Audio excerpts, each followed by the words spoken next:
to you all, and good morning to the department as well, HOD and CEO from Westgro. Honorable members, we are here to engage on a request that we made to the Department of Economic Development and Tourism and Westgro on Westgro's funding requirements, including progress on ongoing engagements, collaborative efforts to address related matters and measures to ensure alignment on priorities and funding requirements of the entity.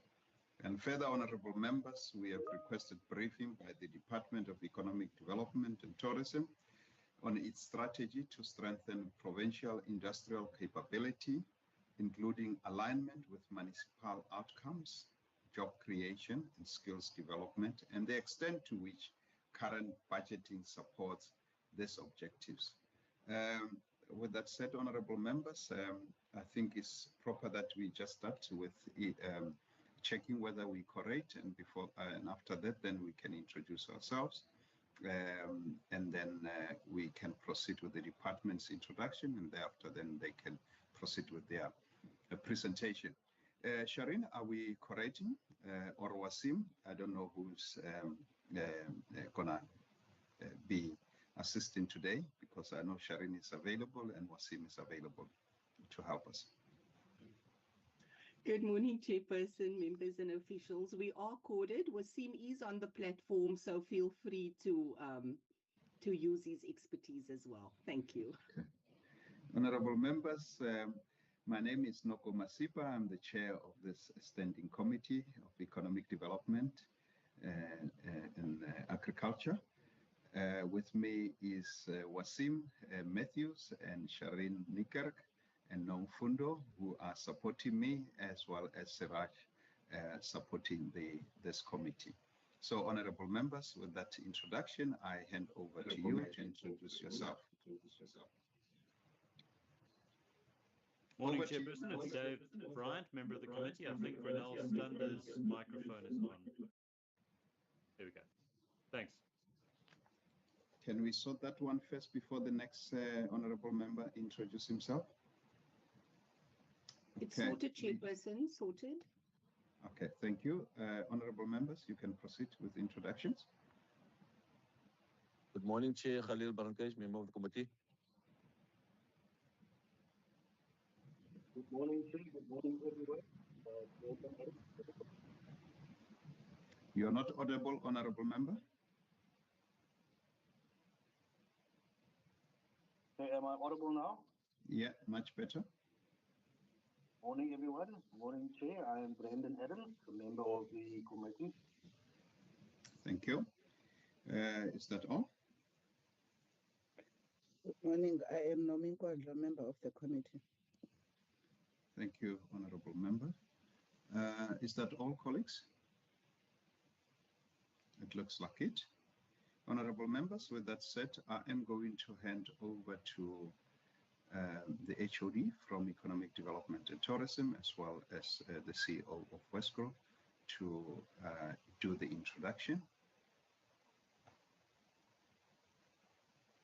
Thank you very much, Honourable Member and Chair. We have quite a cohort of attendees from the department, as well as our entity. And then we also have the HOD of Treasury that has joined us, given the first matter of interest in the letter from the Standing Committee.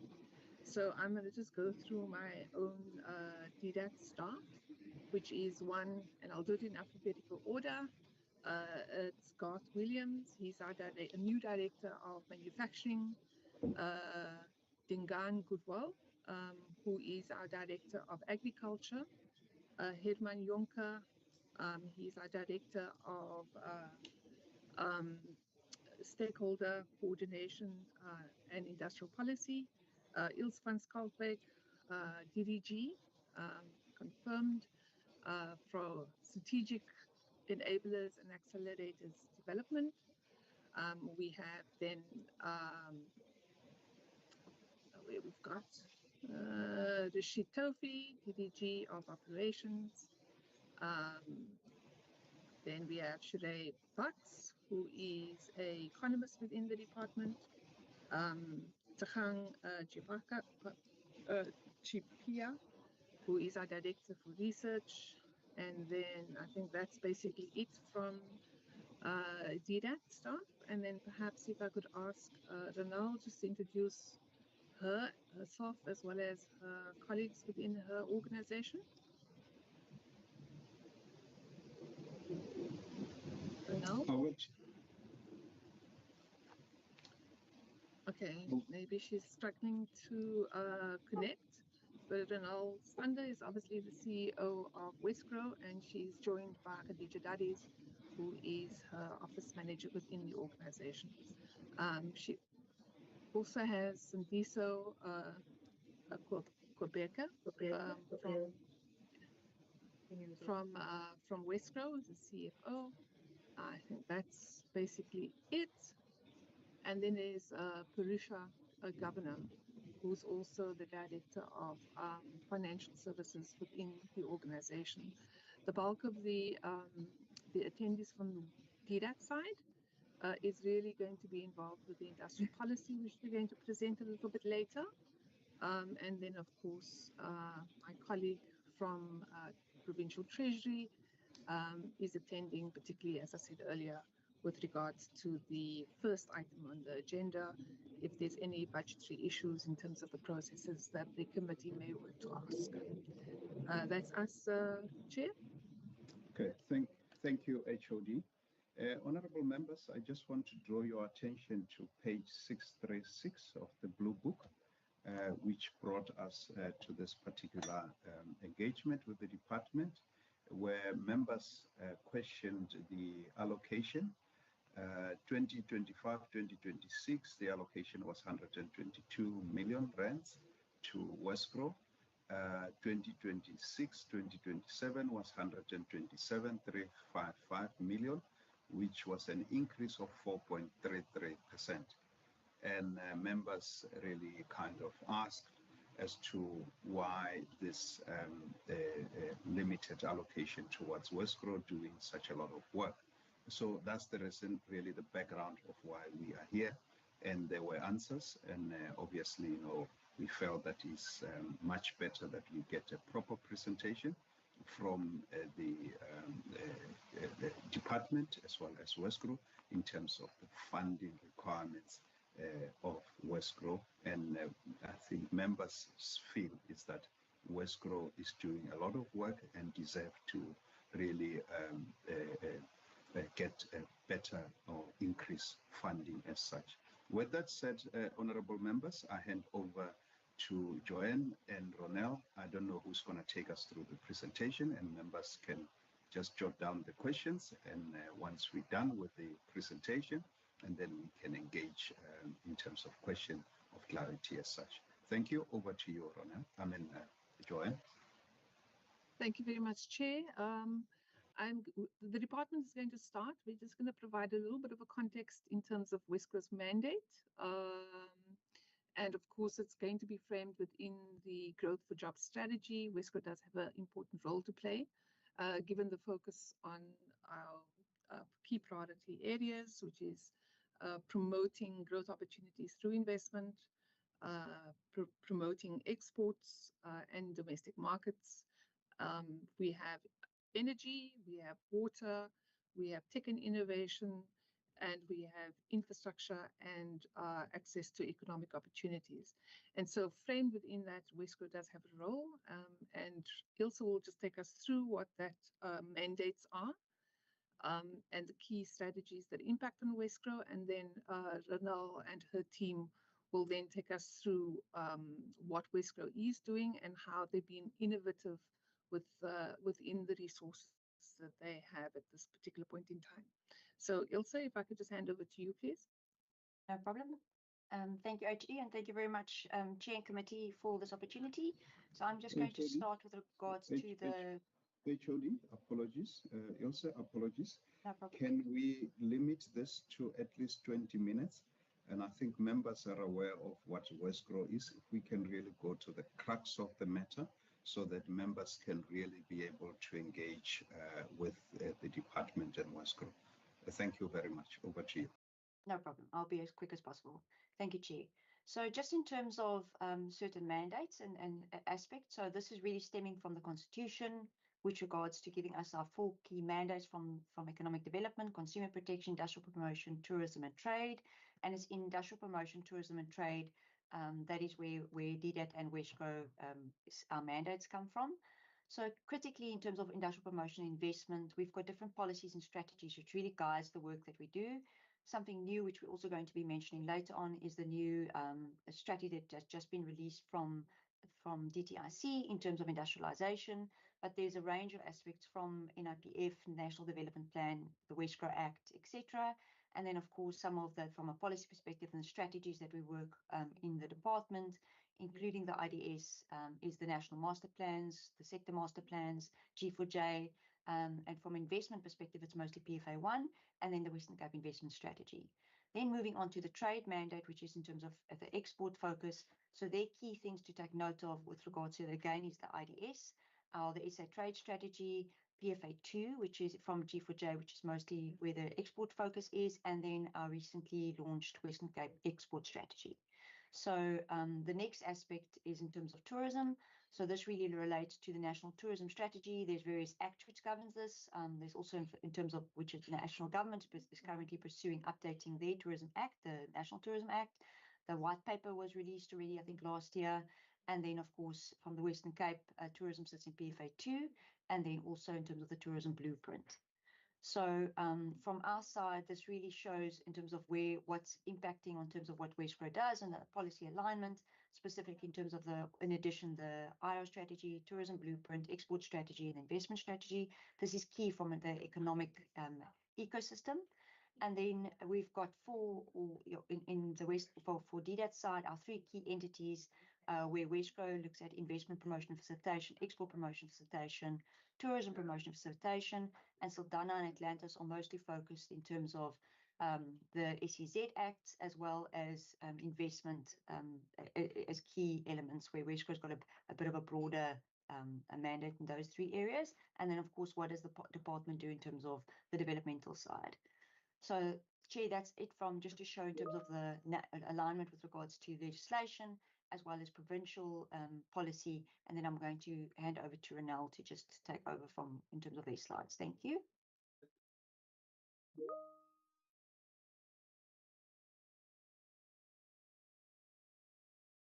Renelle? Thank you. Thank you very much, Ilse. Are you able to hear me?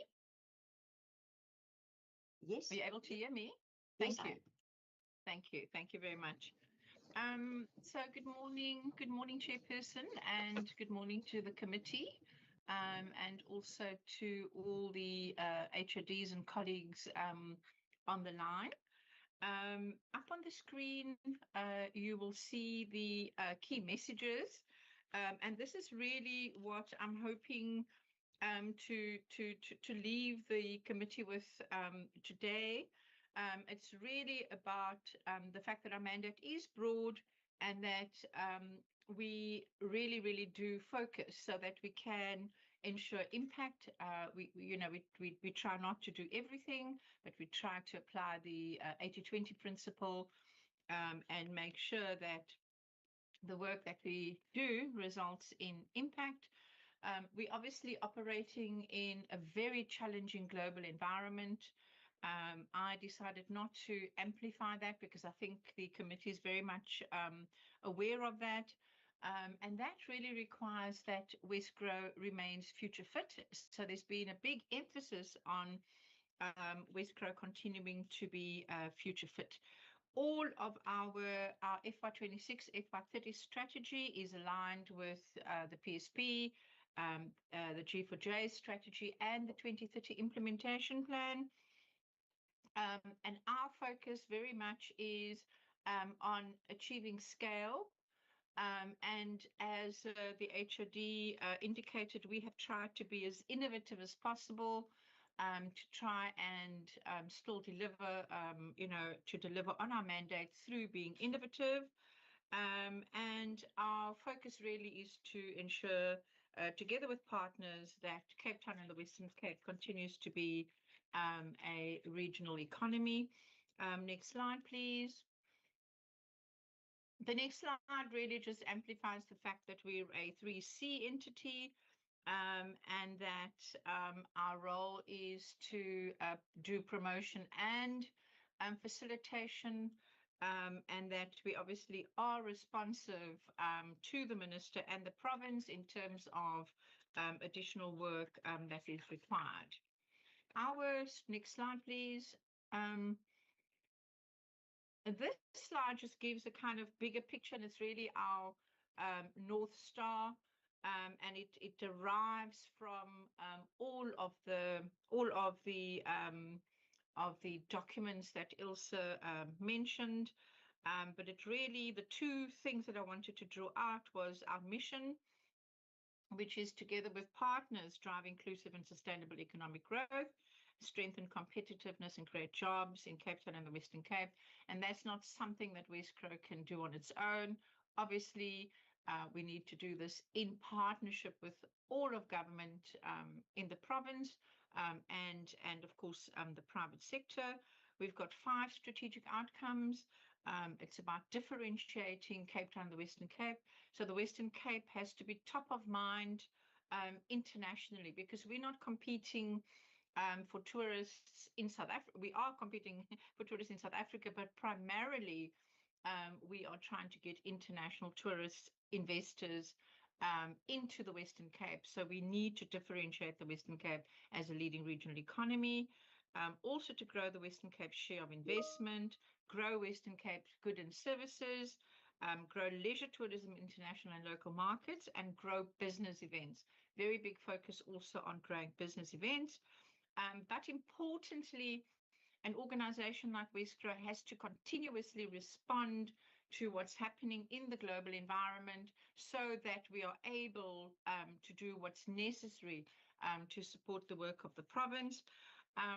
Also on the slide are our strategic priorities, and I want to go to the next slide where this is listed in a little bit more detail. The first, so one of the things that we've been doing quite successfully now is to drive the Western Cape value proposition online and to cross-sell our mandates, and obviously engage audiences in new markets through new channels. So I want to spend just a minute unpacking that. So we have gone, a big part of our strategy is to go digital. By going digital and getting our videos and our work visible online, we're able to reach a much bigger audience. So, for example, in India, we had a campaign in India in the last financial year, and we achieved a reach of 42 million people, and about which translates into about 200 million what's the word? Impressions. Yeah. So there's obviously a lot, and then in each market the markets respond differently. So for example, this financial year our focus is shifting to China, and the Chinese market consumes information in a very different way to the rest of the markets that we work in. So we are spending quite a bit of time on trying to determine which is the best way in order to promote Cape Town and the Western Cape. The next one is to attract investment from key global investing source markets into identified export priority areas. And the export priority areas are listed there. The rationale for that is that we want to be an export-led economy. Growth will be export-led. And right now, the Western Cape economy is very much, there's a big emphasis on food and beverage. And so it's very important that we identify new sectors that will in future become exporting sectors. We are focusing very intentionally and very deliberately on the markets that are spending money. So we have done a big piece of research to identify who the big spenders are globally, and our strategy is very much focused on getting our share of that funding. If we move on to the next point, which is support Western Cape businesses, sorry, not the next slide. The next point is supporting Western Cape businesses to expand across tourism, trade and investment. So we have a team that very, very much focuses on Western Cape businesses. We saw during COVID that Western Cape businesses really, really pulled us through COVID. So they're a very, very important important set of stakeholders. And in fact, much of the investment actually came from the domestic market. And to some extent, this is also still the case, which is why we have now been focusing much more on FDI, and we've got a dedicated team looking at that. Big focus on tourism and business events. And we're currently busy with a big tourism project together with DDAT and a number of other national and local role players on looking at what is required to unlock tourism in the province. Tourism continues to be the biggest creator of jobs, and that work should be ready in about 2 to 3 months' time. And we look forward to launching it at a business outlook event where we will obviously invite key stakeholders so that we can just share some of the results of that work. Of course, our tourism work, we have a team looking after attracting business events. Cape Town continues to be one of the biggest attractors of business event on the continent. Within the tourism portfolio, we obviously have a team that that travels globally to meet with the tourism trade. We have a team that tries to get direct air access to the Cape, and also a team that looks after Cruise Cape Town. So there's quite a lot of work that happens in order to attract new tourists and business events. Big emphasis also on attracting or replicating catalytic delivery models. We've seen that, we might spend 10 million on Cape Town Air Access, but what we derive from that is so much bigger. Similarly with Cruise Cape Town, we spend 5 million on Cruise Cape Town, but the impact of Cruise Cape Town is so much bigger. The same with Edu Invest. So catalytic delivery models is definitely something that we are looking at to continue. Another strategy, which is a newer strategy, and this is to leverage partnerships with system scale institutions, and this is to secure access to high growth global markets and crowding private sector funding. I just want to give 3 examples of this. The first example is where we have entered the Indian market with Reliance, and we actually then used Reliance's network in order to build the pathways into India. We spent some time in Mumbai, and we are going to be moving to Delhi in September. So we really are looking forward. And just from the first year, we managed to get 47 Western Cape products listed in India, obviously with the support of the Indian partner. Similarly, going into China, we've been working with Standard Bank, and also making very good progress with our Made in the Cape Post Advised program. We've worked with Standard Bank as a headline sponsor, but also with DHL. So there's quite a bit of work, and we are working towards trade and investment promotion agencies. We've done a global work, and 7% of their revenue actually comes from the private sector typically, and we're on about 3%, and so we're definitely looking at how we can increase that support also from the private sector. Strengthen advocacy and advisory, and here we basically the intention is to do the work and then make sure that our political heads are able to use that to progress key blockages to growth. So that is, that is a piece of work. And then, of course, be future fit, relevant, and trusted. We have done quite a lot of work on becoming high-performing, collaborative, and caring culture. We rolled out the Barrett survey across the agency. We've had quite a lot of Barrett listening sessions, and we have developed a plan of action to try and improve our performance, being a collaborative and caring culture. We were pleasantly surprised by the results.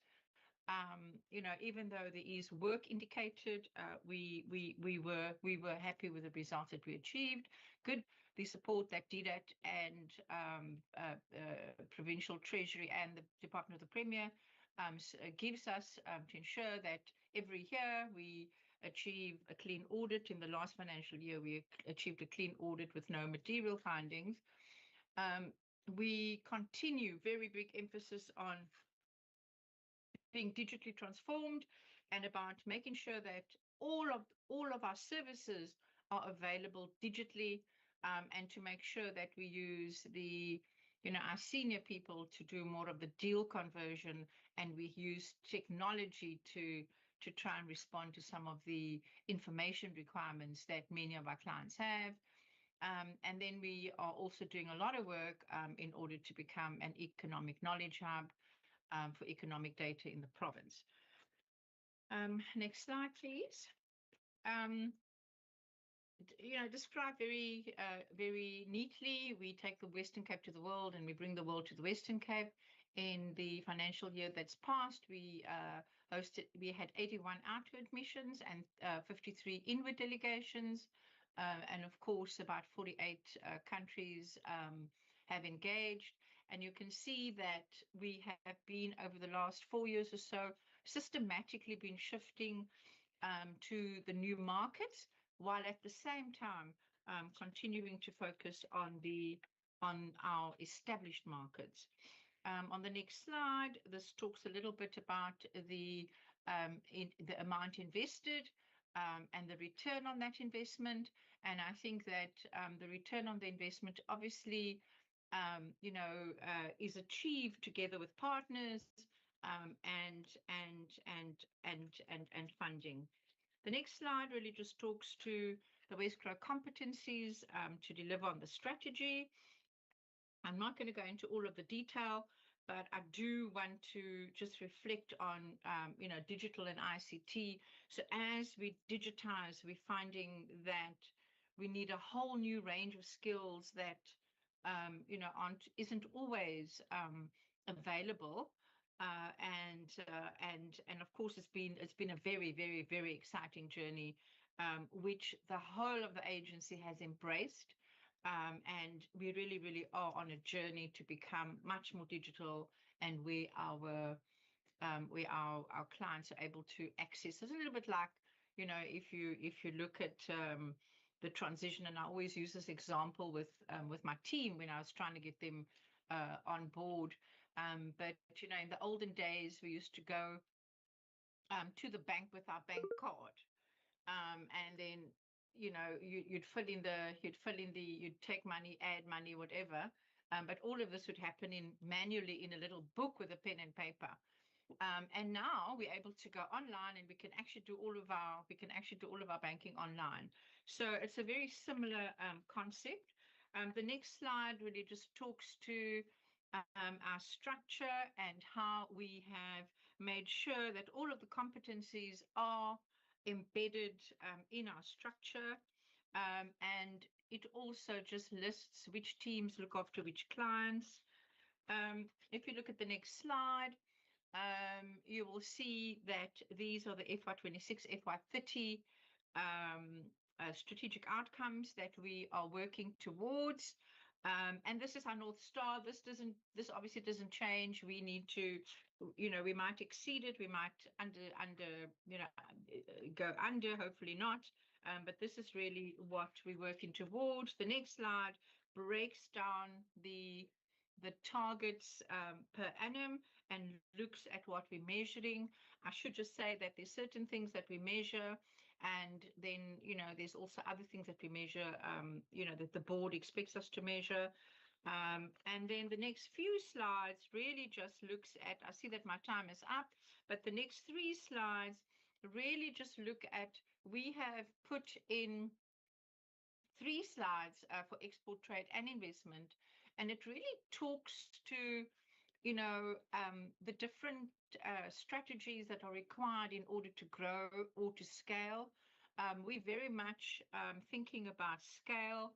Where you've got a tick, that we're currently doing that, and where you've got a dot, you'll see we're not doing that yet. And the intention is to start doing that hopefully in FY28 or FY29. But also what you will see in order to scale, there's a whole lot of partners that we would have to work with in order to scale. So Wesgro is not able to scale on its own. We need to work with a whole range of partners to scale. I'm going to go now to skip through to the very last slide.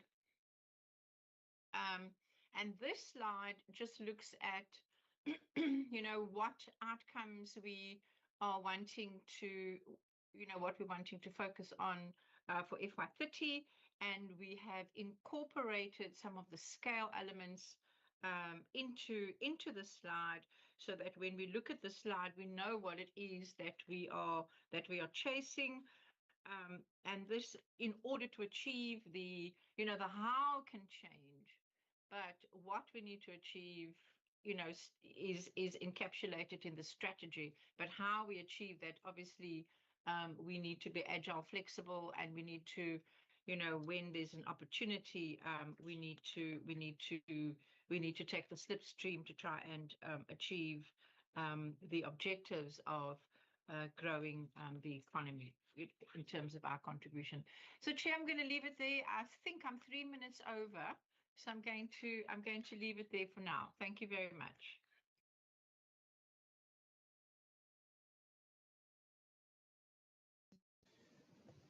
Thank you, CEO, and thank you, HOD and Ilse, for the presentation. Honorable members, I think let's engage on this presentation before we go to the next one. Yeah, I see the hand of Honorable Bryant. Are there other hands? Honorable Gondlo. Are there more hands? Okay, we'll take those 2 hands for now. Over to you, honorable members. Thanks very much, Chair, and thank you for those presentations. Chair, I've got 2 brief questions. The first one is just in terms of the trade relations when it comes to the sort of diplomatic aspects of forming these relationships and prioritizing countries for specific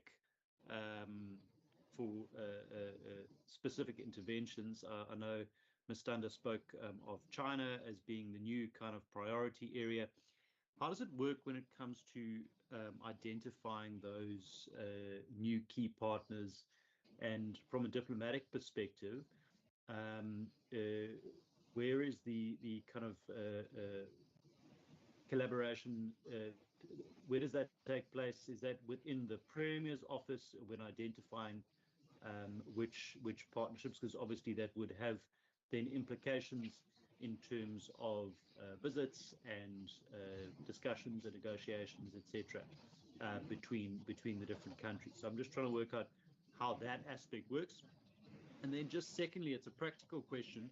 I see there were 53 inward delegations that were mentioned. The inward delegations, are those paid for and organized by Wesgro? In other words, does Wesgro pay for a delegation from another country to visit, or are those delegations that are taking place at the cost and the behest of the country itself, just in terms of that from a financial perspective? Thanks so much.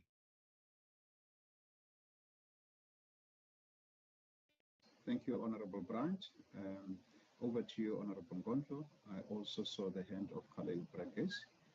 You will follow after Honorable Gondlo. Thank you. No, thank you, Chair.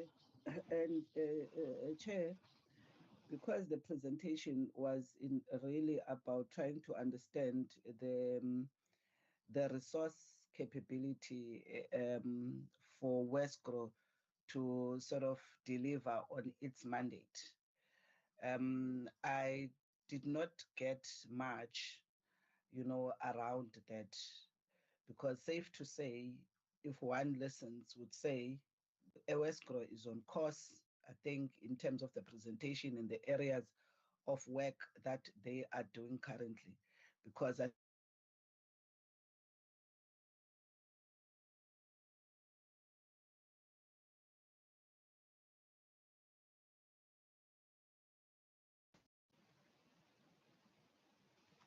Honorable Gondlo, we have lost you.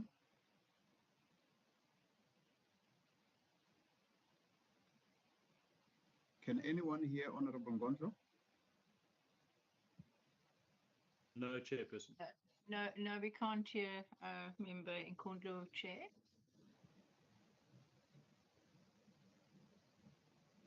Member Gondlo?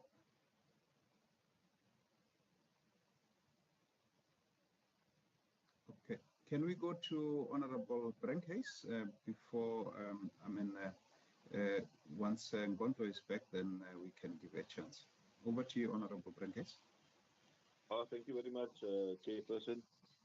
Chair, yes, let me first thank Wesgro for that presentation. I want to focus on the aspect of the 5 million rand that was spent for the cruise project by Wesgro. If I can just get some more detail, Chairperson, with regard to that 5 million that was spent for the cruise, Cape Town cruise project. And if I can get some indication also, if from that 5 million rand, was there any money spent on the upgrade of the cruise terminal in the V&A waterfront? Okay, sorry, but there's a lot of background noise. I don't know where it is coming from, but it is very disturbing.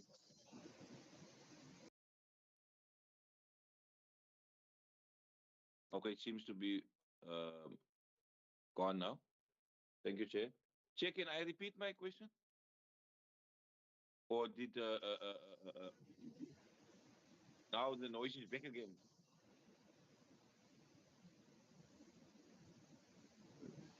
You can repeat your question.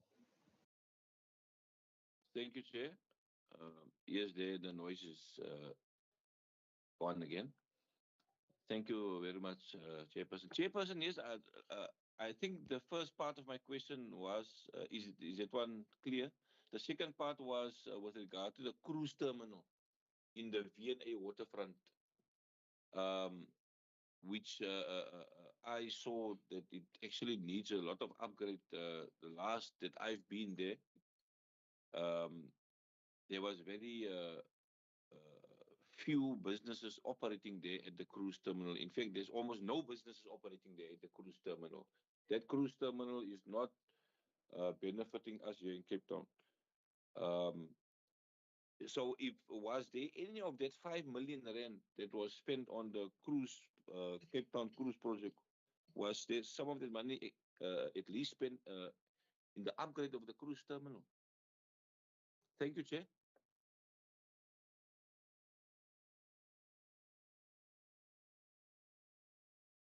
Thank you, Honorable Brenkhuis. Just my question while we are waiting for Honorable Gondlo. In terms of the slide that deals with the, I can't see what the number slide is, but a slide that deals with the Wesgro strategic outcome financial year 2026 and 2030 towards a trillion economy. And I think key for us as a committee is really to understand what is an ideal budget that will ensure that we reach this 1 trillion economy that Wesgro will require to be able to achieve the annual targets. And I assume, and maybe also clarity here, this that are provided for financial year 2026 to 2030 are annual targets towards reaching the 1 trillion, because it can't be that these targets are just for, for the whole, for the year between 2026 and 2030, because then you will not reach the 1 trillion economy. And maybe, just some explanation as to how this will, what is the current economy in the Western Cape? What is that you are putting up to make it up to 1 trillion economy as well? That's my question for now. I will come back for a follow-up if needs be. Over to you, HOD and the CEO. Thank you. Thank you very much, Chair, and for the honourable members and the questions. I'm going to perhaps ask Wesgro to respond first off, and then we'll come and perhaps add afterwards. Ronald?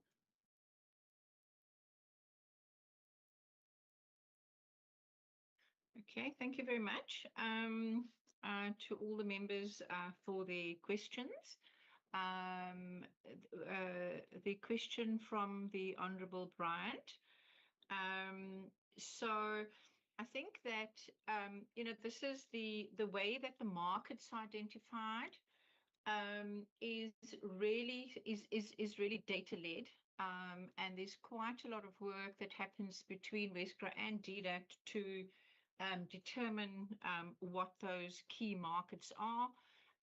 But basically, we focus on the markets that will either convert. So there's a strategy, right? So with the established markets, we continue to maintain those relationships. With the new markets, there's a lot of building going on. So the new markets are India, China, and the ASEAN region. And all of them will obviously land at different times. The relationship, every time we want to engage with the ASEAN partners, for example, we do that through the Premier's office. If we're meeting with ambassadors or consul generals, but if we're meeting with business people, we work with them directly. So our relationship is not so much with the diplomats. The diplomats are part of the relationship, but our relationship is very much with the is to identify and build the highways between Cape Town and China, for example, or Cape Town and India.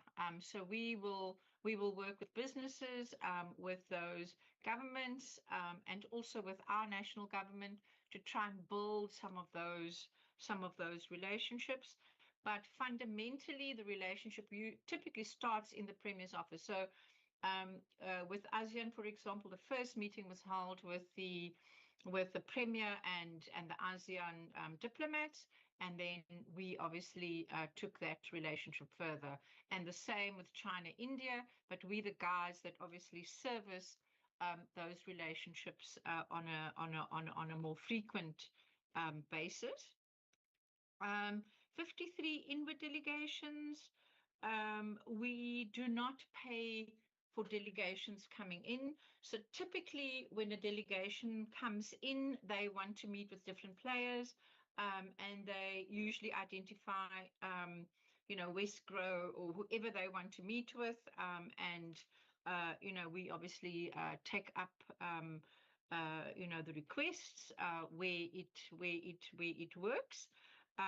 So in the last financial year, for example, we had delegations from Belgium, France, Germany, Indonesia, Italy, Japan, Malaysia, China, India. So we've had multiple, delegations coming from around the world to meet with us. And obviously our job is to not only tell the Western Cape story, but also to identify opportunities where Wesgro can work with. So we're always looking to see how we can partner to achieve the outcome that we need to achieve. With regards to the Honourable Khalil, my CFO is correcting me and says that we actually spent 3 million on Cruise Cape Town. We do not fund the cruise terminal at the V&A waterfront. That is funded by the V&A. I think the Honourable Khalil is talking about Makers Landing. Makers Landing was meant to be a sort of working market. And again, that is something which is a V&A waterfront funded investment. Our job is to get the cruise ships to come and use the cruise terminal. And so, the Wescro team, we constantly, and we have got quite a detailed piece of work that we can also share with the committee. But we basically are looking all the time, we're looking ahead to see what cruise liners we can get into the Western Cape and work with in the Western Cape. We have a pipeline. We're constantly engaging with them.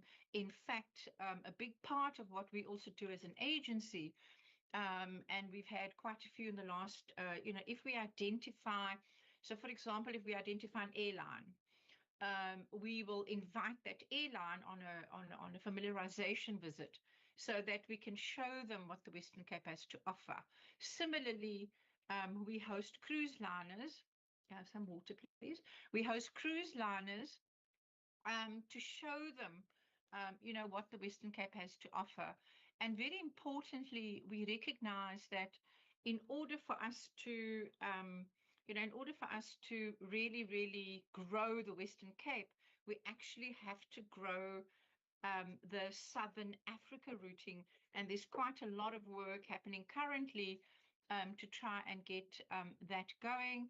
And then we've also been working on getting some of the other ports in the province also included in the cruise value proposition. With respect to the slide on the 1 trillion rand economy, of course, we're saying towards a 1 trillion rand economy. And what is listed below is Wesgro's contribution to achieving that 1 trillion economy. I always believe that you need to have numbers to kind of guide the work that the teams are doing. And this really talks to, obviously, the 1 trillion rand economy. And I'm sure that the HOD will talk a little bit to that. It is the North Star set for the province. And all of us, including Wesgro, are working towards achieving that. So Wesgro itself won't deliver on a 1 trillion rand economy. We're working towards a 1 trillion rand economy, and we have articulated our specific contribution to that over the next 5 years. And then, of course, depending on where we are, we will then set new targets, for the up to 2035, because it's 1 trillion rand economy by 2035. And on the next slide, we sort of just look at how we are delivering on achieving what we said we would achieve, which just talks to the targets and how we are doing year on year. Chair, I'm going to leave it there for a moment. I don't know if the HOD would like to add. Thank you, Rana. I think you were quite comprehensive, but perhaps just to add and reinforce what the CEO has said.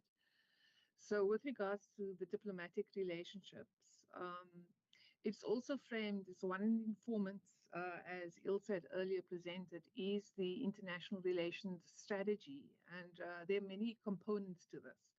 So one, there's an issue around knowledge exchange, there's cultural diplomacy, there's climate and resource diplomacy, that's an aspect of it. And then, of course, funding and institutional support in order for us to leverage international funding and donors. And then the other component is essentially around investment promotion and trade and tourism promotion. So it is important, but it's one of a number of focus areas of the international relations strategy. And what the work that Ronald's team as well as DRAT does is, as she said, we identify the priority markets for investment promotion and export promotion, and as relevant, that feeds into the IR strategy and informs essentially where diplomacy is going to be required. We also understand that some countries, diplomacy is a vital sort of opener for the relationships from business to business. So in China, for example, you need to have diplomatic relations in order to open the doors of business. In other countries, it's less relevant. So one has to nuance it depending on the cultural practices of the target nation. Yeah. And Wesgro is quite involved in terms of landing and implementing that strategy as far as their mandates are concerned. With regards to the cruise liner terminal, just maybe to add that Wesgro has done an impact study that demonstrates the incredible value that the province derives from the project that they are doing, not only concentrated in the metro, but also along the coastline of the Western Cape. And part of the activities that we as a collective are doing is we're looking at increasing the number of ports that cruise liners can stop, not only in our province, but also in the other provinces, Eastern Cape, and then also even some of the west coast of Africa, because the more ports the cruise liners can land in, the more we can attract them, because there's more for them to do. So this actually benefits the whole of the continent as well, potentially, and then makes us more attractive as a cruise liner destination. The other aspect of the, particularly the Makers Landing that Ronald spoke to, is that the province, DDAT, has also partnered with CDI to help activate the space that's at the cruise liner terminal. So that's one aspect of it. So it's a little bit more lively, because at the moment it only tends to come alive when there's a cruise ship that's there. So how do you keep it actually active throughout? Because obviously cruise liners is a seasonal thing. That's one part of it. And then there are tentative conversations around whether we can make more space, some more quayside available for more cruise liners to come through. But that's very tentative. It's a Transnet thing.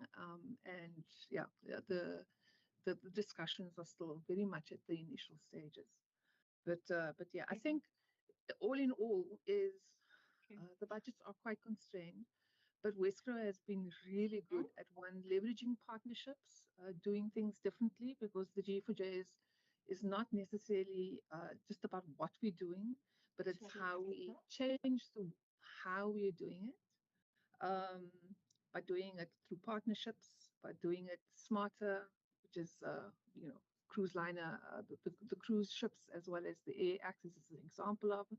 And then, of course, deploying the digital technologies to do things differently. Thank you, Chair.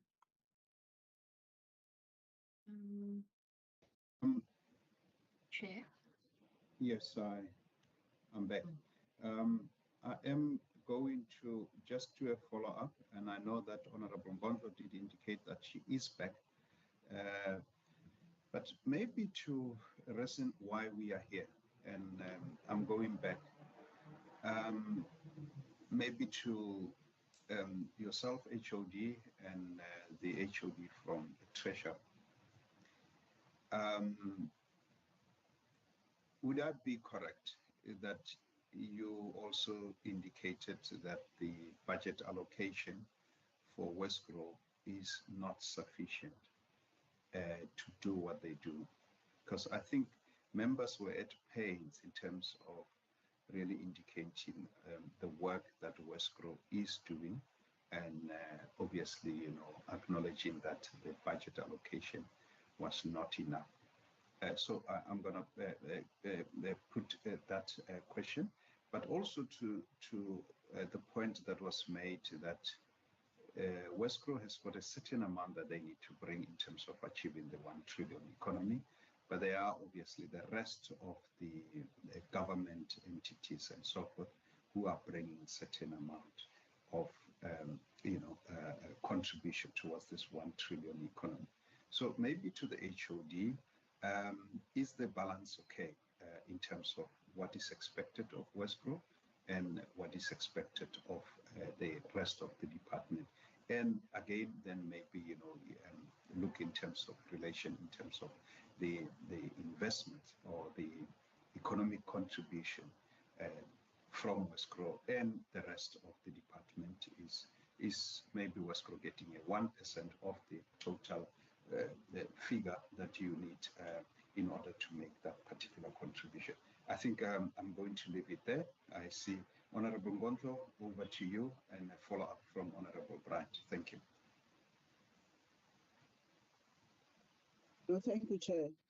I think you've actually covered my first question. My apologies earlier on, because indeed I wanted us to draw back instead of a generalized Westgro performance discussion to more about what the committee specifically for this meeting we sit to discuss. And I want to add in what you are saying, because I think if we look now, especially with the G4J strategy, if we're to use it as a marker, we are actually on the last year of the first horizon, which is 2023 to 2026, which is 23 years later. And I think there were specific objectives of what to achieve around that. And for me, I think it's important to look at that in terms of the conversation that we're having versus if this mandate is being sufficiently resourced, which is now the Westgro mandate, to deliver that Horizon 1 key objectives towards the growth projections of the province. So I think it's important for me to bring us to that particular conversation, to whether are we on track. And I'm raising this with a Westgro that has been overperforming at most. If we look at year in and year out, quarter by quarter, Westgro actually overperforms in terms of investment that they are bringing. The tourism numbers, although would have seen, some challenges, here and there, but in the overall, Westgro has been performing. And for me, I would like, I think, the CEO to them, when you speak about the mandate of Westgro being broad and perhaps needed to be focused, what is that conversation? Because that conversation has got to do with indeed what is being funded. So I think that's the first clarity that I would really be interested to understand with Westgro, and the fact that even against those issues, we would assume, Westgro is not sufficiently funded. Westgro has continued to actually overperform in as far as targets that they are setting. So should we say at this point, Westgro is okay with the budget that is being allocated and the responsibilities in terms of, its role into the broader economy? So I would like to understand that.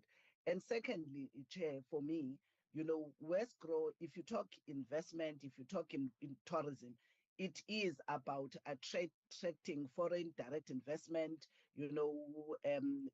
ensuring enablement of business. The second question for me, I would be interested to understand from Westgro, is the extent to which, the regional economy, which is the Western Cape economy, through the contributions of Westgro. Is Westgro satisfied both in terms of job numbers, that you are seeing, and the productive capacity of those industries? Because one thing that is important in this conversation about trade is the supply and demand. It's one thing, to activate, which is the role of Westgro, to get, trade partners into the Western Cape economy, which I think also DDET is important for DDET to answer also the role that they are playing in ensuring that, you know, bringing that trade investment and interest into the Western Cape economy. Are we seeing building the requisite industrial capability in the Western Cape to respond to that? Because this is where job opportunities are coming in. Because if you are bringing whatever investment, and one would make a typical example of a solar or a wind plant there in Tulbagh. I think CEO would recall I had to call her one time going there with community there having issues about, you know, jobs in that private wind farm that is there.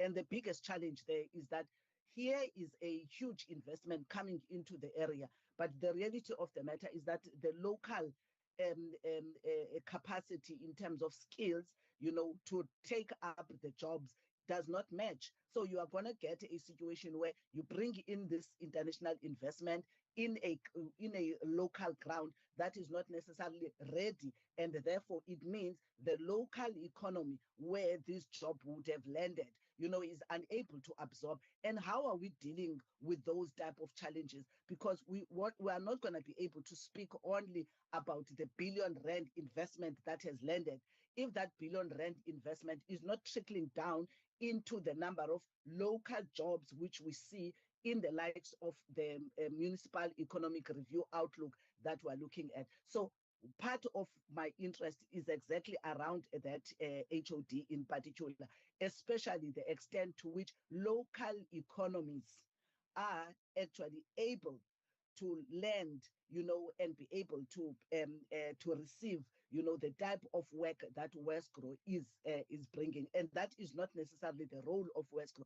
It is the role of Economic Development Department that must ensure with other partners, including municipalities, that these local economies, you know, are ready to receive. So that is also another interest for me of this particular discussion that we're having. Thank you so much, Chair. Thank you, Honorable Ngontlo. Over to you, Honorable Bright. Thanks, Chair. Look, I mean, I think I'm partly covered by Honorable Nkondlo. Just, you know, I think this was probably an opportunity, and maybe it was lost a bit in translation. I'm not sure, but I mean, you know, the sort of opportunity, I suppose, for us to establish where the shortfalls are, maybe where, you know, where Westgrow needs additional funding to be prioritized, so that we are able to ascertain that, because the sentiment that was expressed from members was that, sure, there's a decreasing budget and Westgrow is doing a heck of a lot. So I think it's difficult for us to ascertain that exactly now and make a judgment call. But I think maybe going forward, we could look at having a presentation along those lines. The only thing that I would probably then just mention is just two very brief follow-up questions. Again, the first one is in terms of the CEO mentioned these sort of fact-finding trips that get offered in anticipation. I assume those are also then paid for by the individuals from the delegations that are coming across. So it's more of a kind of an offer, or is there some form of hospitality that's involved in that?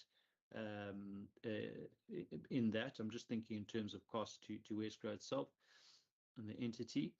And then when Westgrow members accompany provincial delegations, for instance, on trips, are those costs then also all covered by Westgrow, or need to be covered by Westgrow, because that would obviously also cost a considerable amount as well, or are those covered by the provincial or city departments?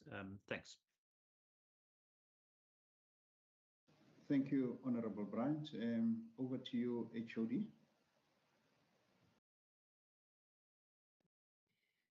I thank you very much, Chair. I would again perhaps give Ronald a chance to respond. I'm not quite sure if the HOT is still available and whether she wants to say anything before she leaves, Chair, but through you.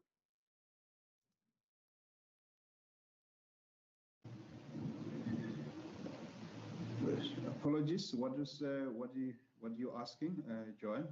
Sorry, I couldn't get what you are actually. It's fine, Chair. If the CEO of Westco could perhaps again first do the response, and then I will add in afterwards. Okay. I think my questions were directed to yourself and the HOD from Treasury that are present online. I think that's what I was asking, because the HFT is about to leave. I was asking if she would want to have the first chance to respond. But I'm not sure if she's still online. She did mention that she had to leave at 9:55. I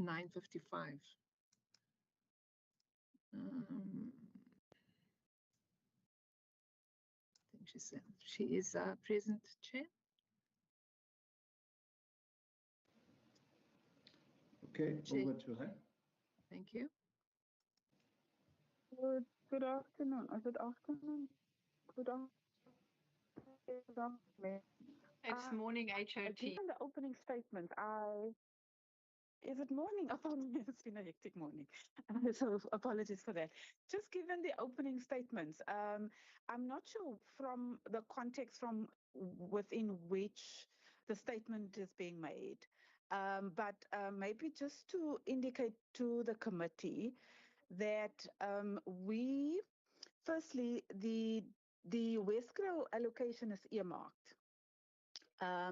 But also just to give a sense that the Westgrow allocation in itself, Chair, is growing. If we take into consideration CPI, then for us, in terms of what they need to achieve and to make sure that this budget actually stays in line with CPI, then what I can share with the committee is that if we look at a Westgrow increase for 26-27, which is 4.5, it certainly grows above and beyond CPI. So CPI is at 3.6.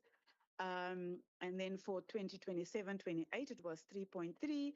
And then 2028-29, it was 3.1. And I think for all 2 years, so for the first year, it grows 4.5, which is above. 27-28, again above at 4.2, and at 28-29, it grows in line with the projected CPI numbers. So, and I'm sharing this with the committee because I obviously don't have the context within which the previous conversation occurred. So I am. And then can I just also add, although this is an entity within the department, if the department has got any underspending, it is their prerogative to increase that allocation to Westgrow, should they deem necessary to do so.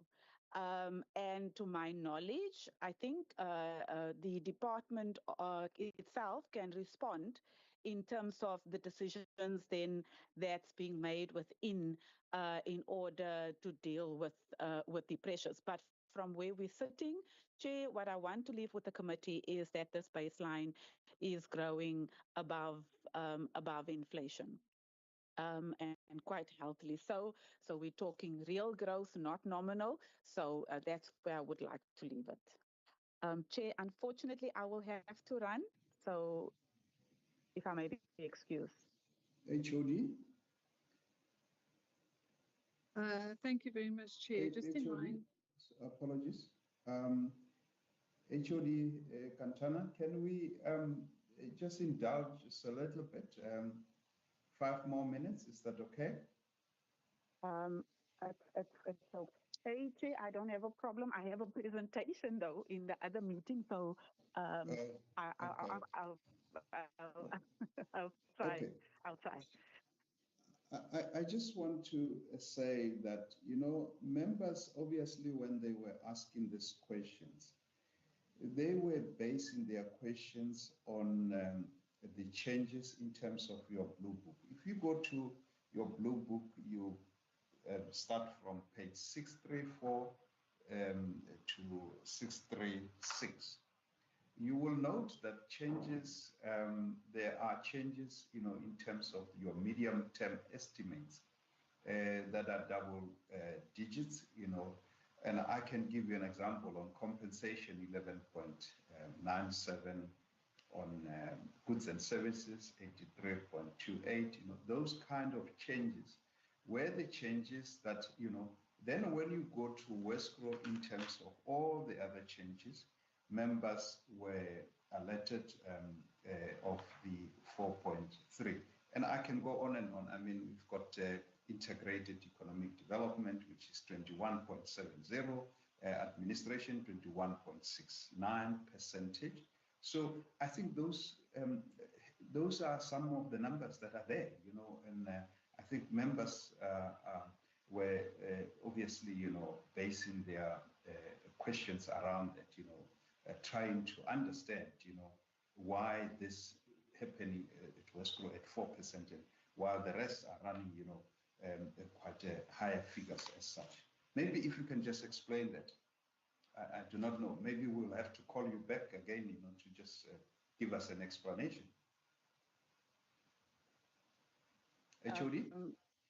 Sorry, okay, Chair. So, Yeah, Honorable Brand, I see your hand is up. Sorry, apologies. Yes, Chair. Chair, I think two relatively simple questions which haven't been answered, which was just in terms of who pays for those fact-finding missions, and when members of Wesgro attend delegations of the province and the city, for instance, internationally, whether those are funded by Wesgro directly or by the relevant government department. Thank you. Thank you. HOD, before you leave, those are the questions.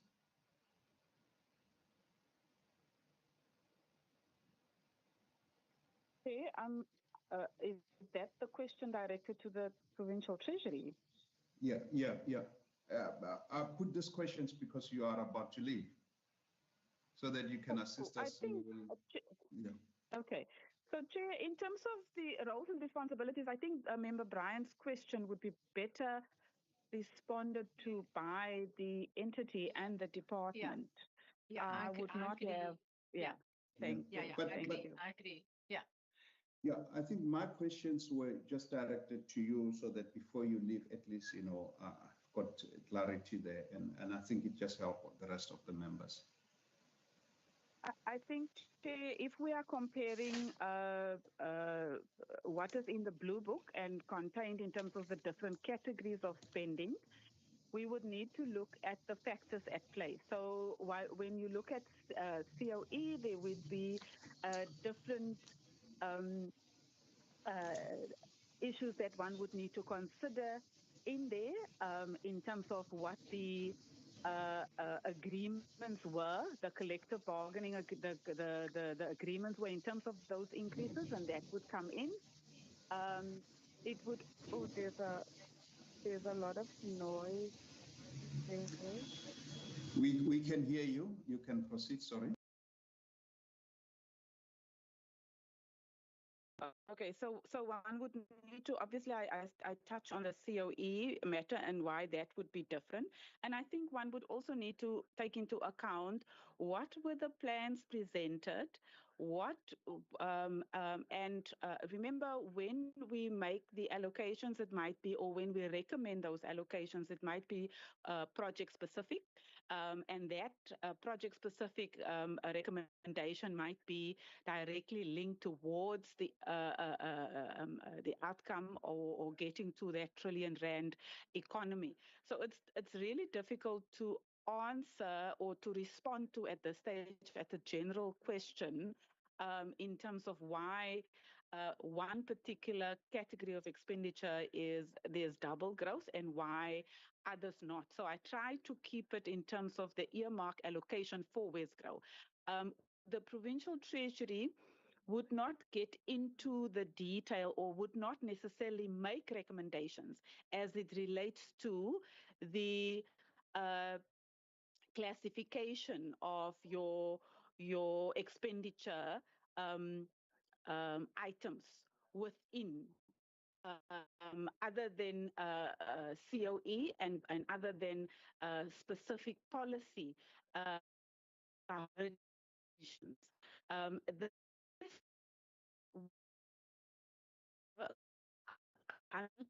Sorry, Chair, we can't hear anything. It's breaking up. And control of HOD, you're breaking up. We can't hear anything. oh goodness. Just let me know if there's a better connection. Hello, hello. Chair, can we intervene on this Chair? matter? Just hold on, HOD, Honorable Ngonzo. Yeah. No, Chair, can we go back to what you had suggested, I think, to the HOD, that perhaps we invite Treasury and perhaps with Westgro and did it separately? Because it's one thing, Chair, to get a generalized response about COE and this and that and the other. I think in your reference, I would have hoped, and I understand that the HOD of Provincial Treasury has got time limits. So I would request that we give her an opportunity to come back and provide us, because here we're trying to understand in the allocations of the different entities and the work that Westgro is doing, you know, the difference in the increase of the allocations.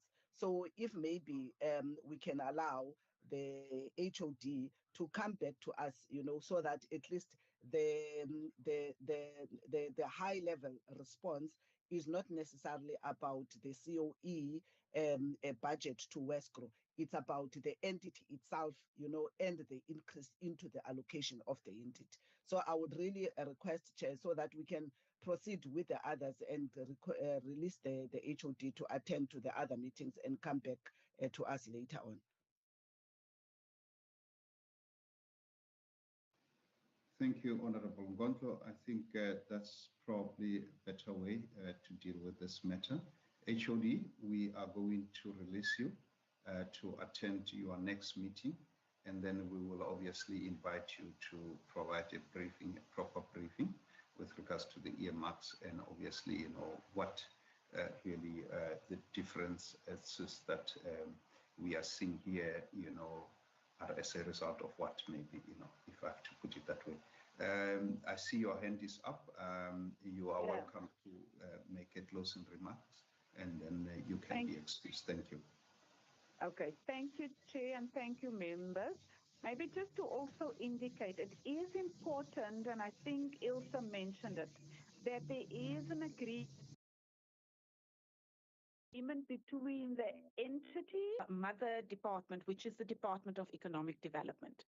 So in terms of the breakdown of the specific items, that I think my colleague will be in and should be in a position to respond to.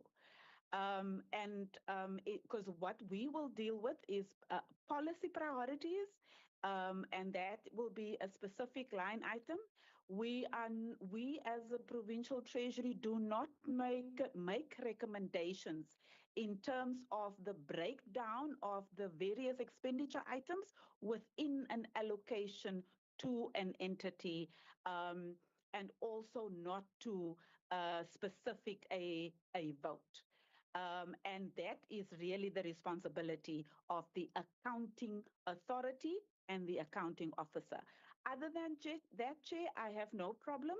Should the committee have any other questions and they would like to raise it, I'll make myself available. Thank you, Chair.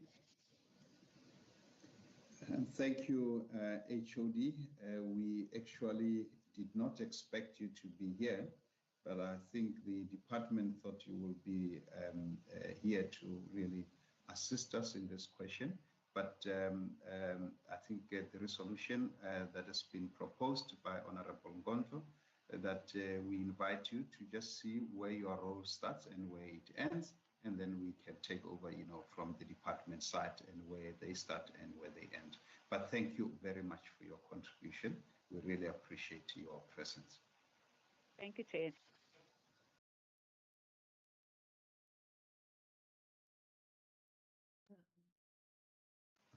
Honorable members, we have received the commitment from Provincial Treasury to assist us in this question.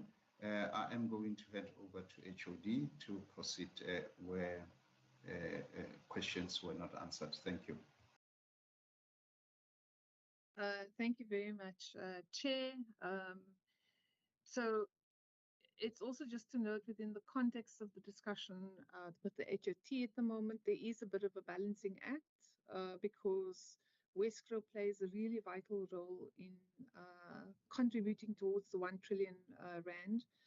But as Member Nkutlo was saying, there's a role that the department needs to play. So if you look, for example, at tourism, it's not just about marketing and promoting tourism. There is a requirement, one, legislatively in terms of our mandate to assist the regulations and with tour guides and supporting the tour guides, but also in terms of developing the tourism experiences, not only within the metro, but particularly outside of the metro, because we want to make sure that the tourists are we spread the economic opportunity across the province. And that basically means developing new and more widely spread tourism experiences. So there's definitely a continuum of which Wesgro occupies a specific aspect. And if we as a department don't do our job, then one, it makes their job a lot more difficult. It ends up with tourists concentrating almost over tourism, not that we near it, but over tourism in the metro areas or the current set of tourism attractions. And so the department needs to play its role within landing tourism sustainably. The same thing with the investment promotion. Wesgro can promote investment, but as was mentioned by Honourable Member, if we do not facilitate that investment, if the municipalities cannot assist and facilitate and support those investments, then either one, it doesn't land, or alternatively, which is also worse, is if the investors come, they set up and then they leave, because that then sends a really bad reputation. So it is about saying that in order to also attract this investment, we have to be competitive. And what are those factors of production that we have to look at in order to make Wesgro's job easier? That is in part what we're going to be looking at shortly with regards to the industrial policy. But it also has to do making sure that we have skill sets that is required by specific growth opportunities, at making sure that regulations is enabling. So there's ease of doing business. There are quite a number of things essentially that Wesgro is not mandated to do, but the department has to be fulfilling and implementing. So we see it very much as a teamwork, where Wesgro plays a dominant role in certain aspects, and then the department needs to enable and make their job easier. So that's the one specific thing that I wanted to say. And then perhaps if the CEO of Wesgro, Renal, could just maybe respond to the issues of the funding, and particularly as far as the trips are concerned. Thanks. Okay. Thank you, HOD. Honorable members, I think we're just going to allow this round of questions to be answered, and then we will obviously formulate a resolution with regards to the question that is before us, and obviously that of the funding of the Wesgro. Then we can really discuss it properly a little bit later, because I just feel that we are not really making any progress so far. But over to you, Renal, to answer those specific questions. Thank you. Thank you. Thank you very much, Chair. I'm going to start with Member Brian's question about fact-finding into the Western Cape. So the delegations pay for themselves, but we host them here, and we pay for the hosting. With regard to participating in provincial delegations, we typically pay for ourselves. However, we also get a benefit from that. And quite often, we also will organize our own side visits. So that usually is, win-win on both sides. because obviously, you know, there's certain doors that open, you know, if you go with a Premier or an MEC, or, you know, so that is also beneficial to us. With respect to the question that was asked by member in Cornlaw about the heading on the one slide about the mandate being broad, however we focus. So I think there we really apply the 80-20 principle, and it's about which actions will allow us to land the biggest impact. With respect to the question around whether we're satisfied with the budget or not, there is a process in the province. We recognize the process. We also recognize that, you know, within a fiscally constrained environment, there are priorities like education, health, you know, that is important. Obviously, once we are allocated our budget, within that budget, we prioritize, and we try and get the biggest bang for each buck. With respect to FDI into the province, so we don't only promote tourism, trade and investment. We also do a lot of facilitation work with new investors. With new investors, we basically hold their hand throughout the investment journey. We provide them with information. We assist them with site location. We assist them with all of the approvals that have to happen within the province, with the city. And so we really hold their hand along that journey. Similarly, we do the same for Western Cape businesses across the province. So it is not just, you know, in the Western Cape. So we also, if a Western Cape business is wanting to expand, or if indeed there's a loss of jobs that are anticipated, we will work with them to see how, you know, how it would be possible for jobs to be retained. So our role obviously is, you know, is very much in the space of facilitation, and we really do support businesses across the investment life cycle, and also across the export life cycle. We do track the extent to which our work trickles into the regional areas, and we actually do report on that also in our annual report. But as the HOD has indicated, the developmental side of the work, you know, is with the, you know, sits with the department, and of course the local economic development entities in the different regions, and there is a lot of work that obviously you know, needs to happen with that as well. An example in tourism, for example, we work very closely with all the regional tourism organizations, the RTOs, and the local tourism organizations, the LTOs, to help them also to be ready, and to help them to package experiences, etc., together with DDAT in those local areas. But there is obviously funding that is allocated to, you know, to LEDs, and it is important that, you know, all three, the wheels, you know, local, provincial and Wesgro, that all of the wheels of the tricycle are working, because if one wheel doesn't work, the tricycle can't move forward. So it's quite important that, you know, all of the players in the ecosystem understand their roles and deliver on their roles. Thank you, Chair. I think that is all that I was asked to respond to. Over to the HOD and the Chair. Thank you, honourable members. I think we are done with this part. HOD, are there any supplementary answers that you want to give on the questions that were put through by members? Nothing? Okay. No, I think so, the HOD covered it. Thanks, Chair. Okay. So, honorable members, we are done with this part of the briefing. We move now to the next part of the briefing. If honorable members want to take a 5-minute body break, please do so, and then we start again at 10:35. Is that okay? Thumbs up, or should we just continue?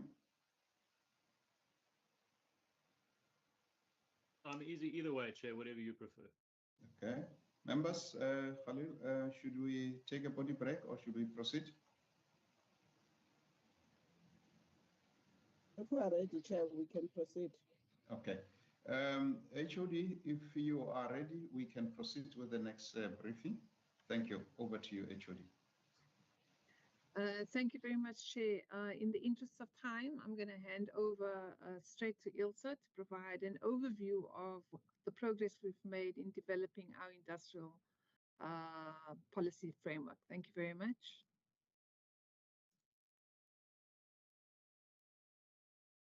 Thank you, Chair. Thank you, Committee. This is the briefing on our industrial framework and the development process and where we are to date.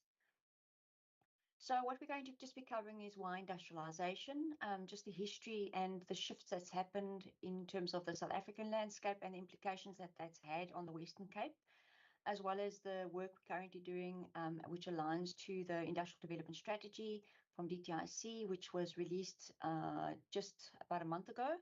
And then we'll talk about the update in terms of our current internal process and where we are in the process, what's been complete, noting that it is an ongoing piece of work that we are doing as the department and with our different partners.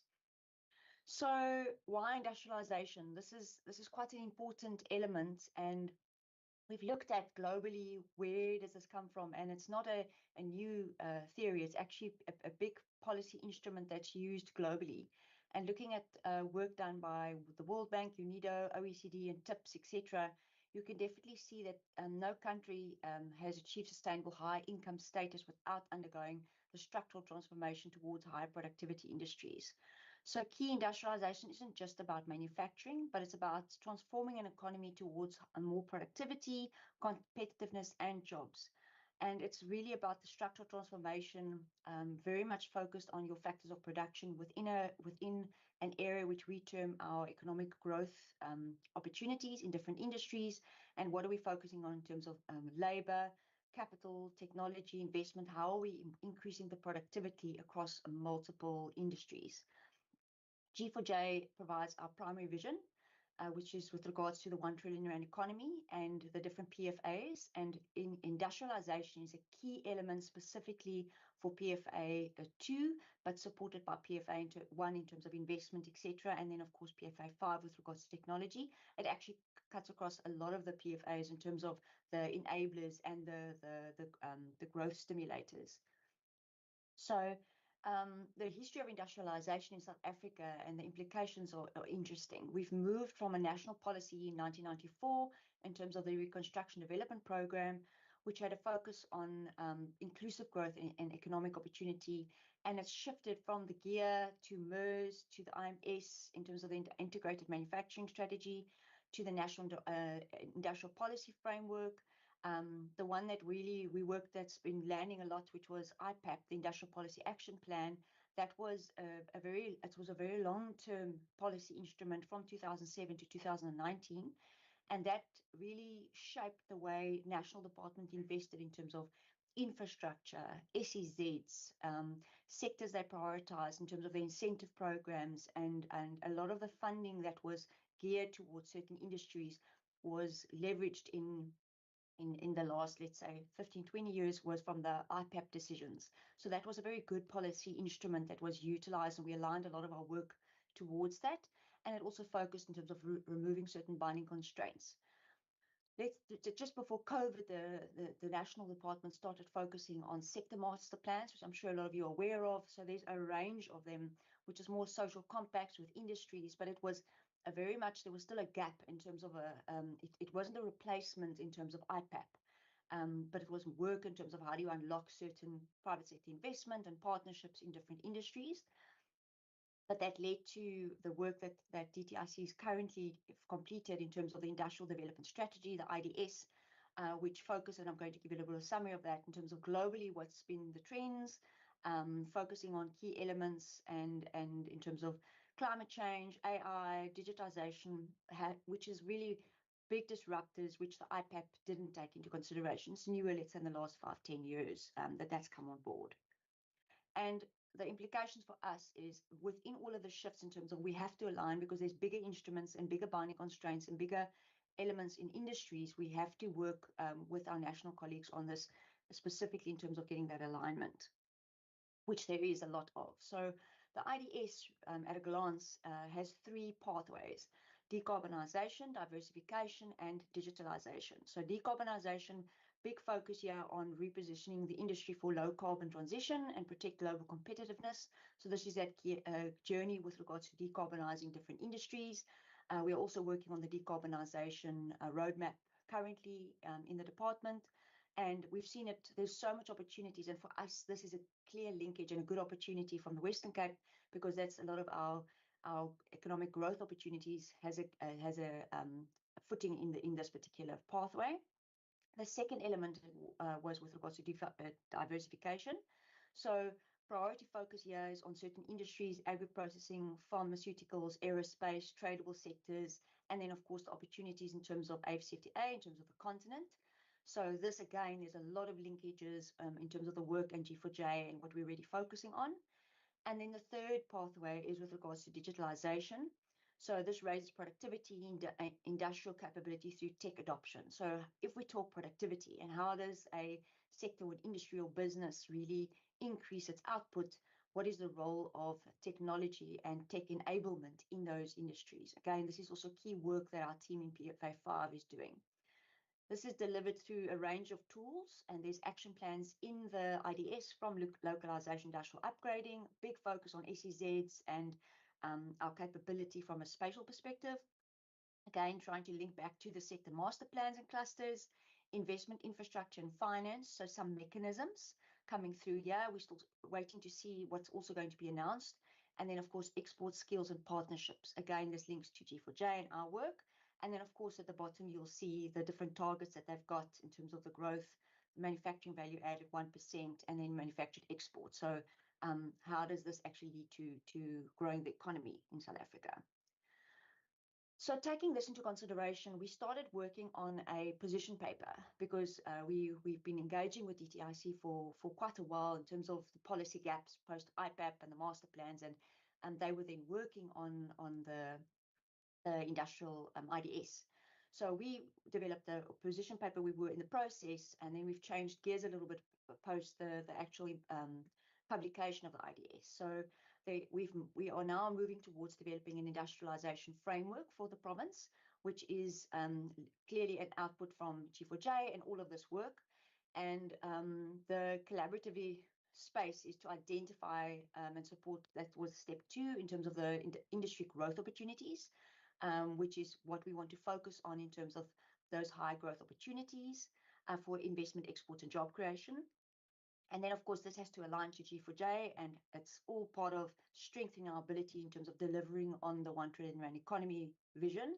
And then, of course, we need to have partners to actually achieve this from government, industry, and other stakeholders.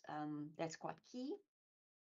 So our first step in the process, and just take note, I'm just going to cover each step, but tell you what we've already completed in terms of the work, was the evidence-based sector identification, so which is more in terms of our growth opportunities. So where are the opportunities that can really scale? We've focused on 6 sectors and 17 subsectors from GVA forecast, export strategy, research, Harvard productivity, complexity mapping tools that we have, the Housman green growth sectors. And this is all about how are we enabling environment with regards to so that firms can invest, expand, export, and innovate. And then, of course, linking on to our G4J goals. So this work has already been completed. Step 2 in our process was the sector intelligence research. So we are nearing the final phase with regards to this. And this is all about building that evidence base in terms of the decisions which we take and how we are anchoring this work and then the levers and the support from the IDS, our work, our support mechanisms into these high productivity areas. So this was the 17 subsectors. There was literature reviews done, status quo analysis, ecosystem, stakeholder mapping. So who did we talk to? Growth opportunities were identified, and then we proceeded with a lot of work in terms of engaging private sector across these different industries to understand trends, the different, what do they require, what support mechanisms, new opportunities, etc., any binding constraints. So there's a whole piece of work done in terms of engaging private sector and the different industries, and then coming up with the practical interventions and recommendations. We engaged over 250 stakeholders and businesses throughout the process, and then this should be complete around November. And then, of course, then we're going into the final step. We are bringing in the additional aspect of the policy alignment with the IDS. We want to make sure we align to this as best as possible and focusing on those 3 pathways. So that'll be part of our final step in terms of looking at implications, proposals, and engaging DTIC in particular to join us as we develop our action plans per growth opportunity area. And then this is the framework, the final step with regards to taking, again, as I mentioned, inviting DTIC, engaging stakeholders again in this as we develop the action plan. And then, of course, we want to present the results and see how these action plan actually helps us to deliver on the, and monitor again, because this is going to be quite practical. It's not a big policy work only. It's actually also about practical action plans with regards to unlocking those factors of production. So what does it mean in terms of skills gaps? What does it mean in terms of digitization? So what are the interventions? So it's a really a practical element with regards to how do we actually unlock those economic growth areas in those different industries, and not just sit at just the strategy element, but really the how to and guiding the work that our teams do in terms of supporting the businesses, but also working with other partners. Not all the interventions are just done by DDAT, but it's a bit of a key focus plan in terms of, let's say I want to unlock EVs, for example, electric vehicles. What do they require? Is it more investment? Is it space, industrial space? Is it more partners, etc.? So then we can really work and zone in on those areas in those 17 subsectors. And Chair, just to summarize, so we've done step 1, 2, and 3.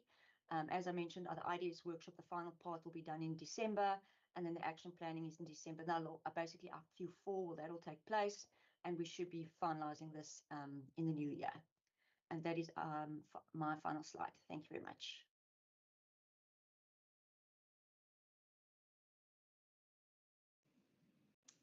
Thank you, Ilse. That was very, very comprehensive. Thank you very much. I've got one question, and members, you're welcome to raise your hands.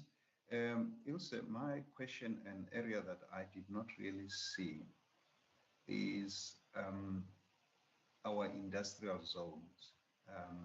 We know that we've got a problem in the Western Cape in terms of we are really a metro, but we're surrounded by agricultural land, and there is obviously, a bill that was passed recently from the Agricultural Department called PDAL, which is obviously, wanting to protect agricultural land. And with that industrialization, has there been consideration in terms of, where specific would you really be focusing on industrialization? And also, the issue of our aquifer in terms of the available water, to do this kind of work, because it definitely will require quite a lot of water, especially if you go on a mass industrialization. So I think those kind of questions regarding, how you went about. And I think lastly, obviously, to the same question, because if you look at all our other municipalities, they are obviously, surrounded by farming communities as such. And I think what is applicable to the city of Cape Town will surely be everywhere, your George, your Swartland, you will find that you've got small economic zones where you can do industrialization. So I think maybe, primarily is maybe if you can really touch on that, if that has been looked at, and what are some of the work being done to address that. Thank you very much. Over to you, Honorable Gondlo. Thank you, Chair, and thank you, Ilsa, for the presentation. My first one, I'm trying to understand how is this industrial strategy related to the G4J? If you can try and make me understand that, particularly, in responding to some of the pillars that relates to focus and support of the informal and township-based businesses. And again, of its relationship with the spatial and township integration, because amongst others, one is still awaiting the township or the informal economy strategy that were promised by the department, that in the first quarter that it shall be coming. We are still waiting on such. We're told that there's going to be township action plans or action projects. So what is happening with that? Because one is asking, how is this strategy gonna affect or affect the uneven distribution of the economic outcomes that we've been seeing over time, that is leading or still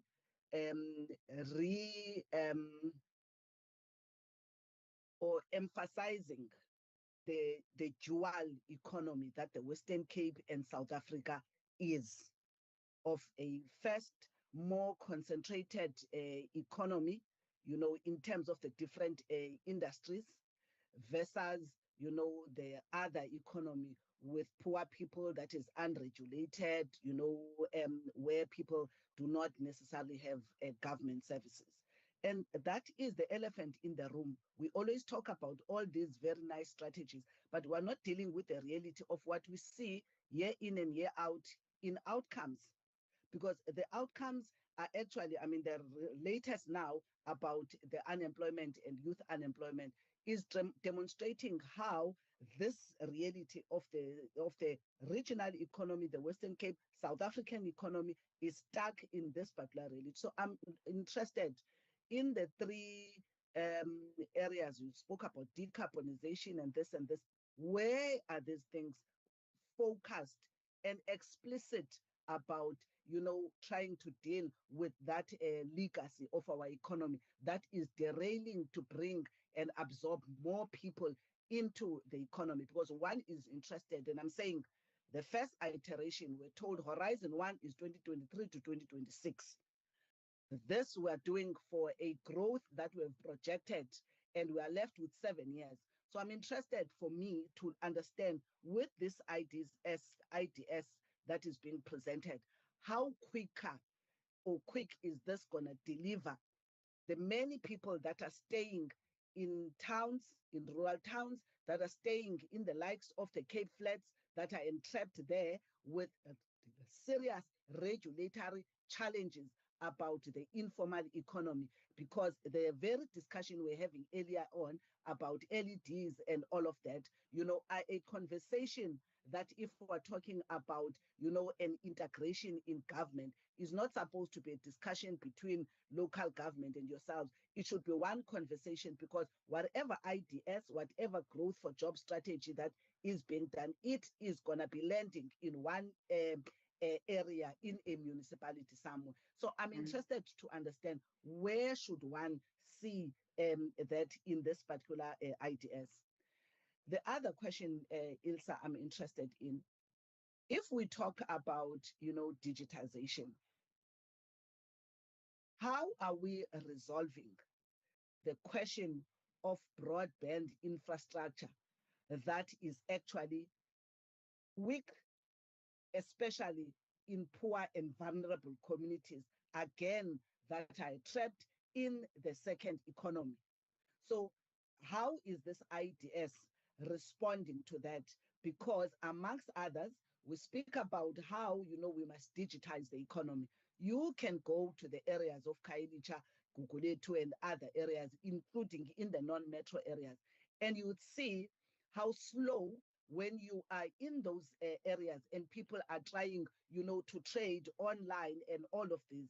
So how are we dealing with that as part of the IDS, including the G4J? At what point are we going to be seeing these things, you know, a big bang that actually is going to be coming to help, you know, in huge numbers, you know, people being taken out of, you know, poverty, you know, in this area. So I'm using the issue of digitization and asking the question of broadband infrastructure that is actually weak in those. And you are finding now, you know, the different service providers, you know, I come, my home is in Kukletu as an example. You wake up there, you've got lots of polls. People, you know, in households are being pitched by this service provider and other to say, we're going to get you, you know, some Wi-Fi today is this service provider, tomorrow it's another.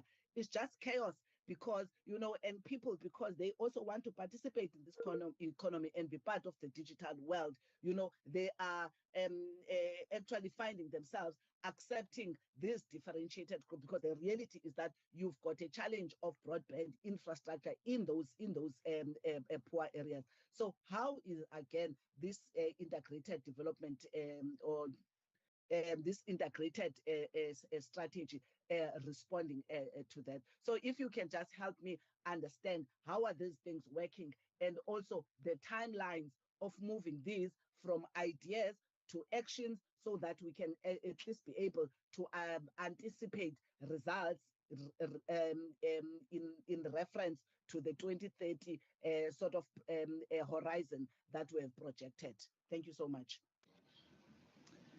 Thank you, Honorable Ngontlo. Are there other questions, honorable members? Honorable Ngontlo, I see your hand is up again, or is it a mistake? Okay. So, Ilse, those are the questions. Maybe you need to bring us Elon Musk to bring us satellite.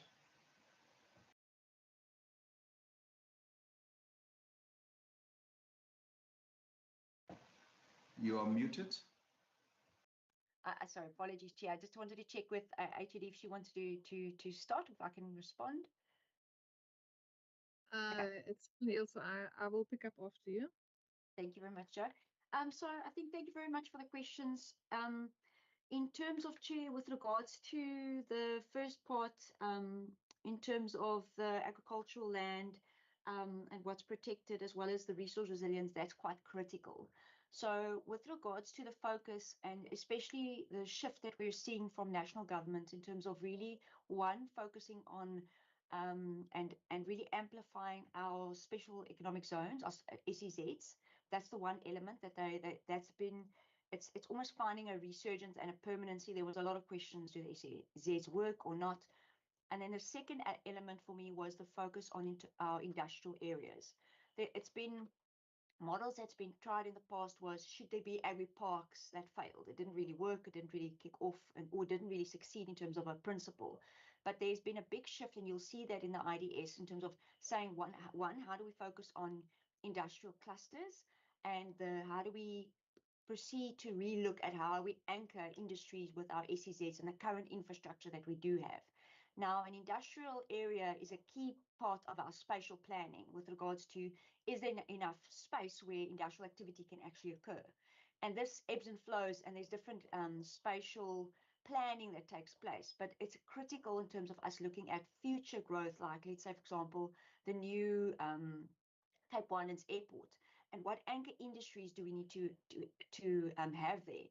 There's always going to be a bit of pressure with regards to agricultural land. We need to protect our productivity, but we are working closely with our Department of Agriculture in terms of finding that balance in terms of what is the need and non-productive agricultural land.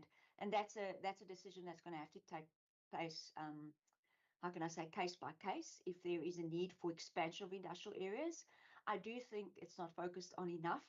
And I'm hoping in our new provincial spatial development framework that the industrial development, which is a key enabler, is really articulated well. We've been doing a lot of work working with our Department of Environmental Affairs and Development Planning in terms of that tool, because it's got to land somewhere, whether it's at a port, whether it's in an industrial area, etc. So that's quite a key element which we are very pleased to see taking shape in the national discourse.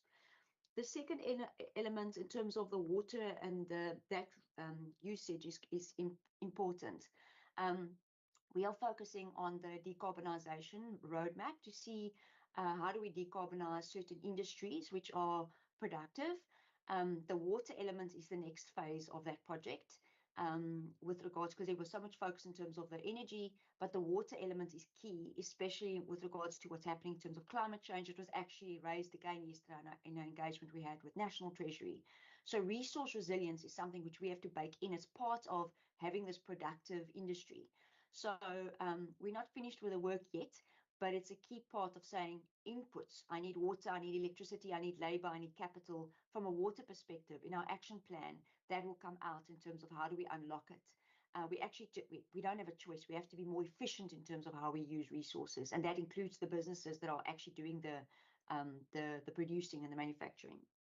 Then, in terms of Member Nkondlo's questions, and I will ask my colleagues also step in here, but how does this industrial strategy link to G4J? Critically, in terms of the 1 trillion rand economy, there's what we call growth stimulators and then enablers. The growth stimulator in an economy is something which is going to bring in new money and it's going to grow the industry. It's new business into an economy. And exports, PFA2 is that.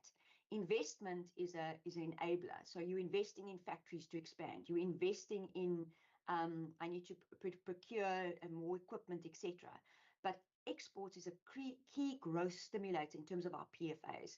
We need more exports, we need more, which will make our businesses grow, get more orders, etc. And in terms of the informal economy, they need to participate into this. They need to actually graduate and be able to access these opportunities, hence the linkage. And it's key because we can't just look at it as the metro. So when you're looking at the productivity of the Western Cape and G4J, the industrial framework is actually helping us unlock more of our capability in order to deliver on PFA2 in particular. And this is why we require more investment, etc., in industrial spaces and in industries. And the businesses need to, the tech enablement needs to happen faster so that we are able to achieve that. If you look at the horizon 2 and 3, this is why we need to invest into it now in order to achieve that growth target of 2035. So it's a lot of work which is going to have to happen and being unlocked. And we don't have all the resources in the Western Cape, not at all. That's why we have to work with National in order to unlock this. It's critical for us. So it's a key tool in terms of growth for jobs to be able to unlock the productivity in the sectors, which is what we've seen in terms of doing a lot of work in terms of the export growth. So it's your capability. The export strategy clearly also shows how there's so much focus on agriculture and we need to diversify our export base. For us to diversify our export base, the industrialization is a key element so we can export more different commodities. In terms of the uneven distribution, I don't know if Rashid wants to add and just give an update in terms of the informal economy strategy and that work. And then let me just conclude. Yes, digitization is key. I do know that the lever with regards to connectivity and the broadband project does sit with Department of the Premier, but I completely concur, Member Nkondlo. It's key because it unlocks your ability to trade. It unlocks your ability to enter an industry, and that's a key element which we want to review in all the 17 growth areas of where does it land spatially, because it's again, it's not just something for the metro. It's about unlocking the potential where that industry is most prevalent. So if we're talking in the West Coast, etc. So we'll map all of this again back into saying what are the businesses. And when we did the interviews and the engagements, it was done, particularly that was the brief. It had to be across all those industries we identified, and it had to be metro, non-metro businesses so that we could get the input accordingly. Thank you very much. Rashid and Joe, I don't know if you'd like to add. Through you, Chair. Yeah. Okay. Chair and HOD, I'm happy to reply briefly if you wish. Very briefly. HOD, is that fine? On the township and entrepreneurship strategy to Honourable Member Nkondlo, that our township and economic developments, our township development strategy, as well as our MSME strategy, absolutely identifies industrial spaces. It also identifies a skilled workforce and a supportive regulatory environment, and they really work together. You cannot approach township economic development or entrepreneurship development without looking at what industrial spaces are needed that build and support small businesses in these particular economic zones. So just wanted to say that it's an integral pillar and key part of those two strategies, which are imminent and will be launched at the end of this financial year. Thank you, HOD and Chair. Chair, may I just maybe add? Yes, you can proceed, HOD. Thank you. Thank you very much, Chair. I think between Ilse and Rashid, I don't want to add much, maybe just to expand a bit on the importance of the digitalization. So the industrial development strategy was obviously just released by DTIC a month ago. We have been doing work, and it's making sure it's a good strategy from the national perspective. It provides a framework. It is, the G4J is aligned to it. We obviously would have different emphasis and nuances within that. But as Ilse had mentioned, is that we have to work with DTIC and national, because they essentially have the levers. And what they've done in terms of the 3Ds is a good one. And they've been quite pragmatic around how to enable that. So, for example, the challenges around the fragmentation of the ecosystem is the thing that often undoes a lot of the good strategies, and where officials really struggle to implement is because there's a lack of coordination. You may identify a particular sector, but it has a major dependency on, for example, water, on the Department of Communications, and so the implementation is probably not as optimal as it could be because of that. So it is quite pragmatic in that. The 3Ds look at the sort of bottom line enablers, cross-cutters across all sections.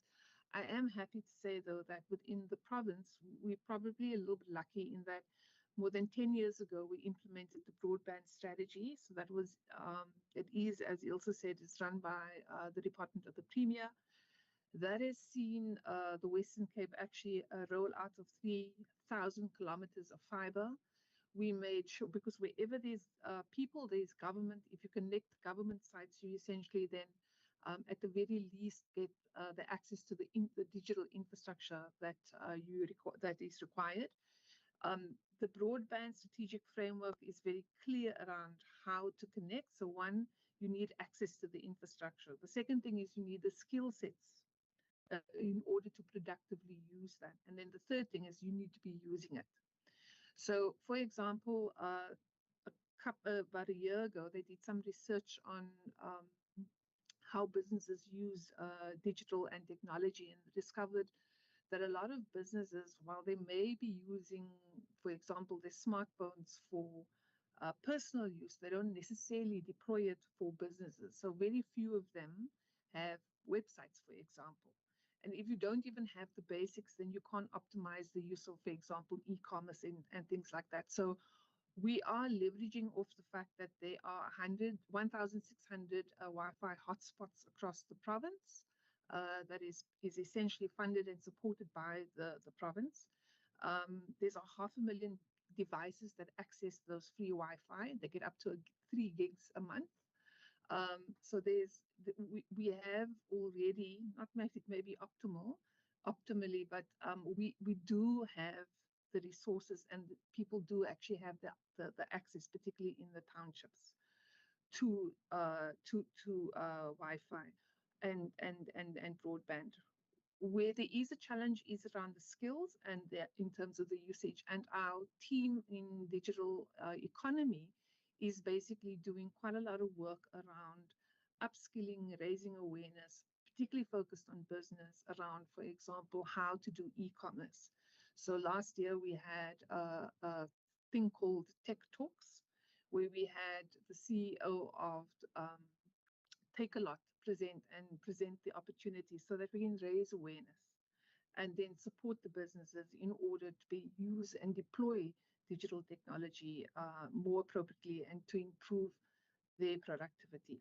So that's maybe just a little bit of a context. I think the issues that the honourable members have raised is very pertinent, and that will be incorporated into our industrial policy in terms of way forward. Thanks. Honourable members, are there further follow-up questions on this topic? I see Honourable Ngondo. Are there any other hands? I don't see any other hands. Honourable Ngondo, over to you, ma'am. No, thank you, Chair.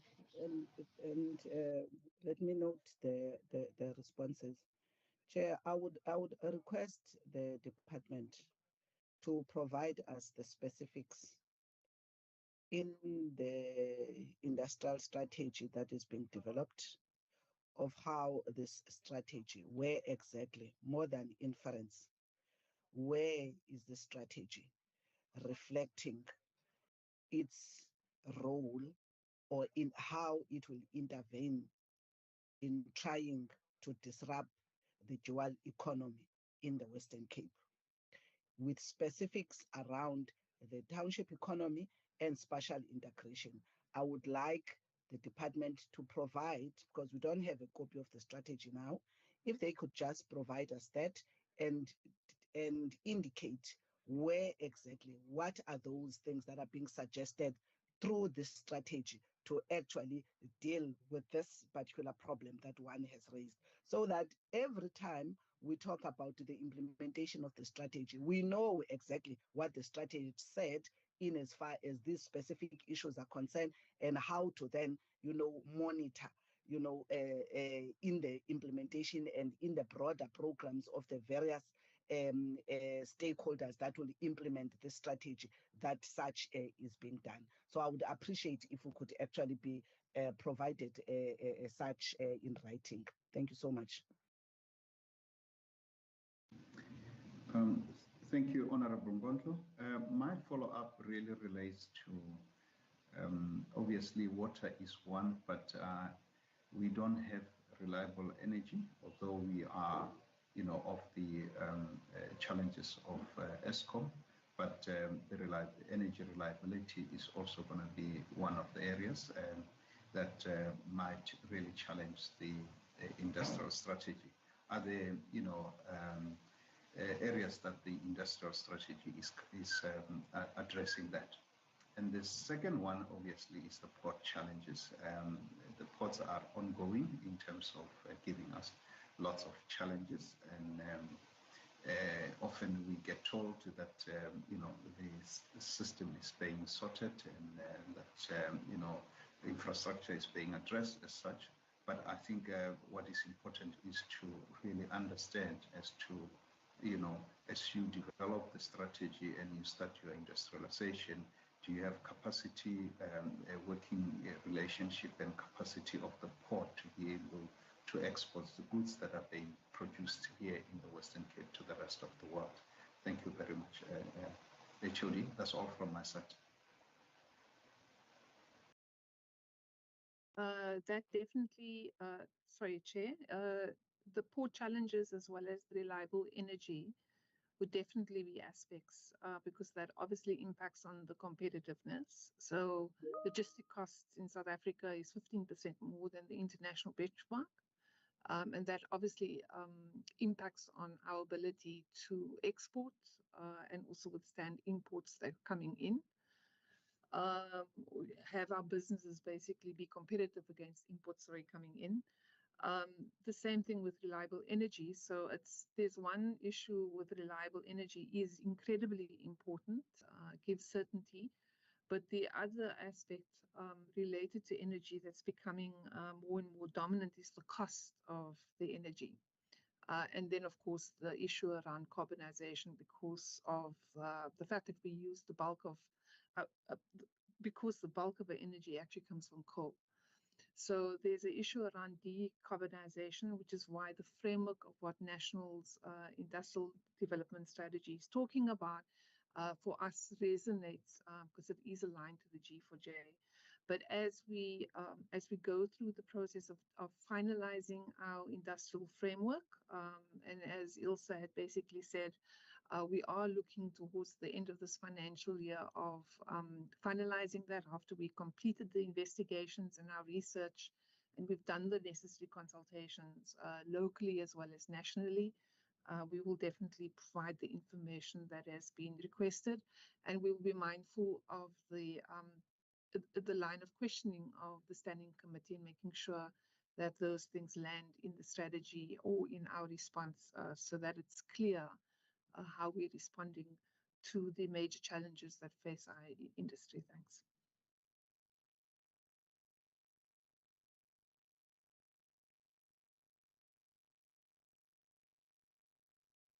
Thank you.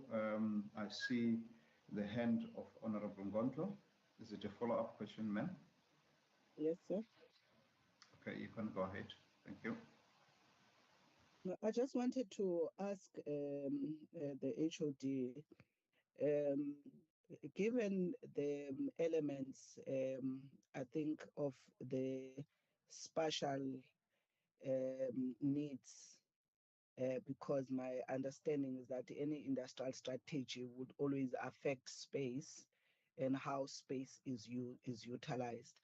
What conversation has happened with the Department of Planning and Local Government and the municipalities, particularly because municipalities are custodians of planning at a local level for space use, and also they are custodians of the spatial development frameworks, because this is very important in terms of decision making, for where you shift, economic activities versus any other requirements, including public land that is available, which mostly, some of these big investments would require for a huge or potential developments in such areas.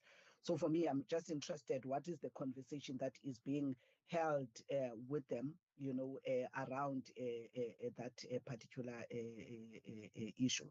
And secondly, Chair, if we consider this particular work now that is being done, can we just get an indication when will this be concluded? I saw that there were some timelines of things that have been completed and others. I see there's a 2027, 2028. Does it mean that we'll be concluding by this financial year, this strategy for it to actually start, go to the implementation phase in 2027 financial year? If I can just get clarity around that. Thank you so much.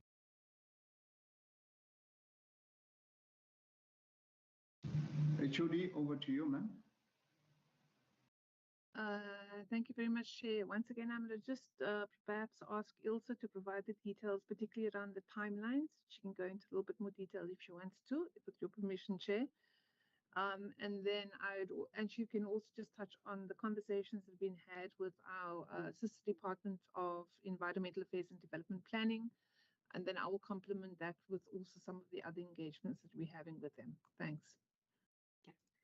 Thank you, HOD. So just in terms of the two parts with regards to the question, thank you very much. The first element is in terms of the DEDP with regards to their input. So they've taken an approach in terms of incorporating some economic data in terms of mapping that per municipal area. So that's a key element for us. And we also want to look at in terms of what industrial space is actually zoned per municipal area. So that is quite key, because if you're saying you want to increase, well, it depends on where the economic activity is or the cluster, how does it land spatially? Again, this is something which has to land in terms of the PSDF. And then the next phase would be what does that actually mean for municipality, because they've got certain planning activities. But that is an element which we've got to have the conversation with in terms of Department of Environmental Affairs and Planning and their mandate with regards to their municipalities. The second element in terms of just leave my office.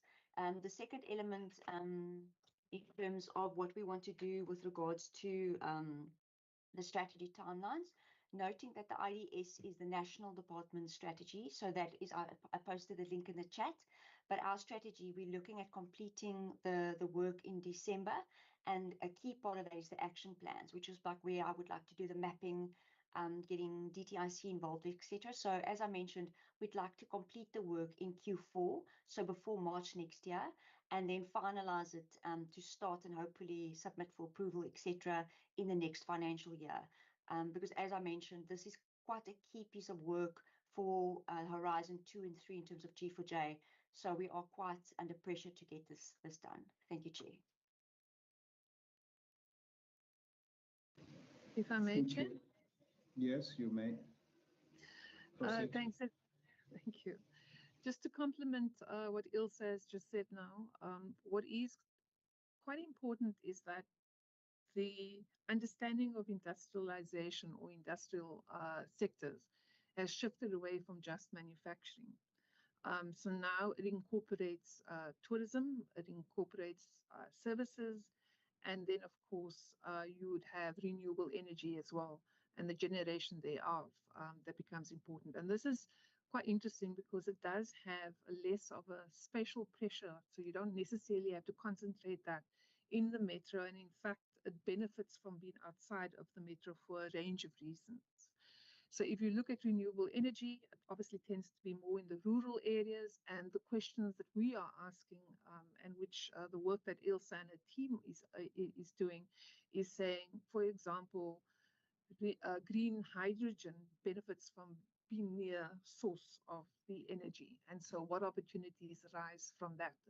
And the same thing with tourism and services is what are the activities that we can actually place in the more rural areas, in the townships as well.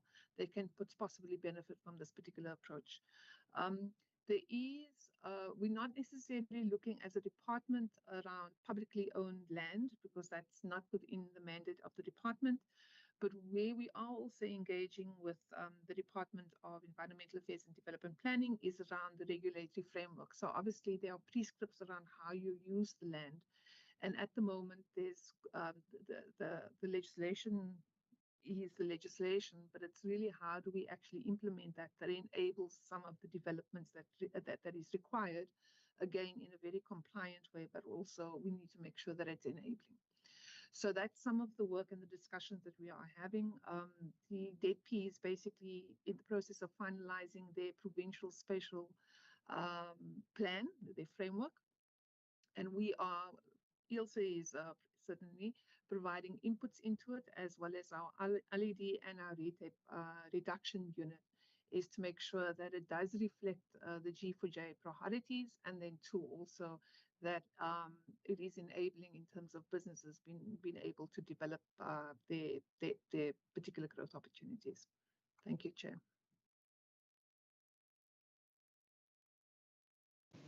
Thank you, HOD. Colleagues, if there are no further follow-up, I am going to thank the department for the two presentations, and really thank you very much for your indulgence. We really appreciate all the work that you're doing, guys. With that said, really the department and the entity, which is Westgrow, can be released, and thank you very much from our side. Honorable members, as they... thank you. Thank you, Chair. Thank you. Thank you. Thank you.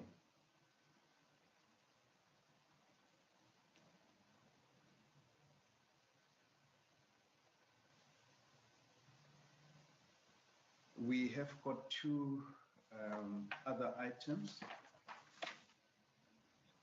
which are obviously the resolution and the consideration and adoption of draft committee documents.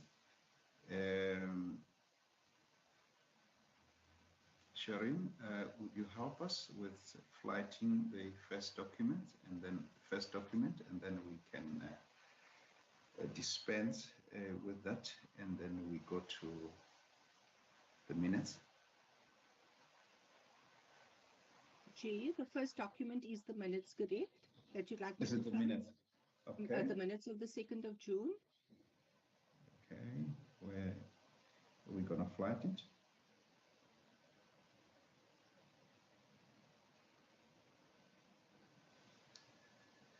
Okay, those are the minutes of the the 2nd of June, colleagues. Let's go down. We had few apologies there.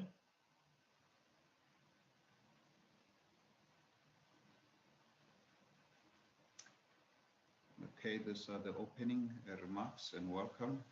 That's when we hosted AXA.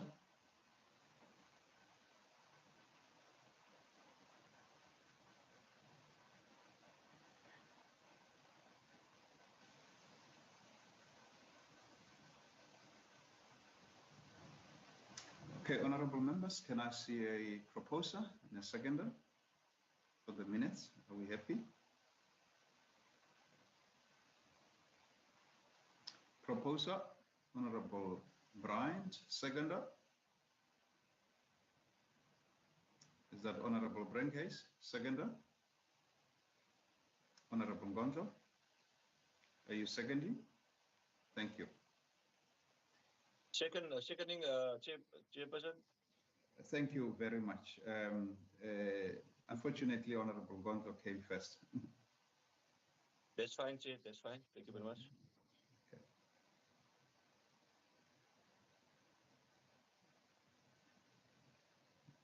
Okay, the minutes of the 4th of August.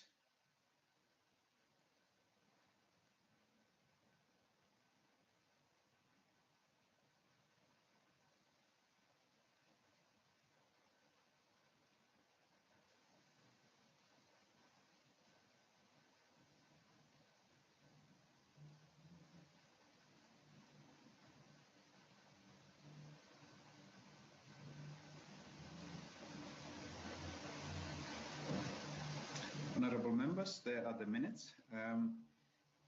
Sharon, can you go up a bit? There's a spelling error there that I picked up. Just let me know which page, Chair. I think it's towards the first page.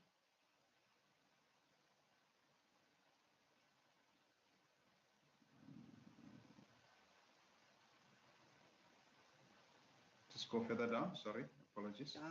Okay.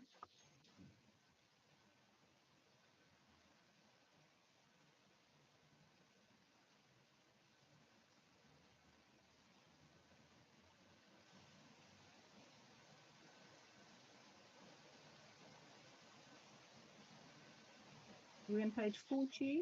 No. I got it wrong. It's all right. Are you It's correct. fine? Okay. Thank you. Okay.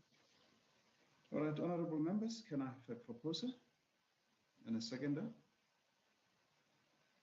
Honorable Bryant. Khalil, you go for this one.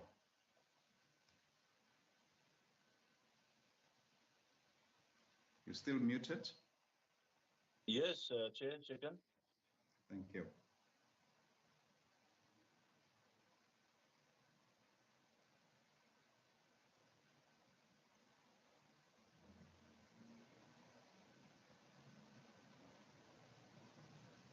Okay, now we quarterly committee report, colleagues.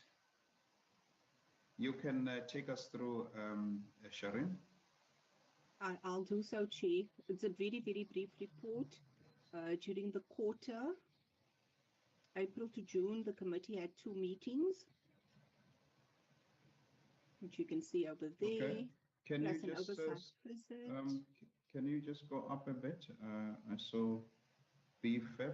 It's supposed to be BFEP, not BFEP, with a P. It's written with a P, but supposed BFAP over here, Chair, where my cursor is. For food and agriculture policy. Okay, yeah, no, it's correct. It's correct. Okay, those are the 2 meetings, and then the one unannounced oversight visit to the flood affected areas. There's the attendance register. There were no meetings postponed, no legislation. We had a cluster visit week during the period. There was just one invitation received, and that was Grain SA in the Free State, and the chairperson attended that event. And there we have the committee's allocated budget for this year against expenditure and the available budget, Chair. And that basically is the report. Thank you. Is it an old hand, Honorable Bryant? Thank you. Yes, it was. Sharin, am I supposed to move for adoption of the report? Yes, please, Chair. Okay. Can I have a mover for the adoption, please, colleagues? Honorable Bryant, thank you very much. Seconder? Seconder? Honorable members, Honorable Ngondo, thank you very much. Okay, Chair, then the last document is the unannounced visit to the flood-affected areas. Thank you. With all the additions that members asked to be included at our last meeting.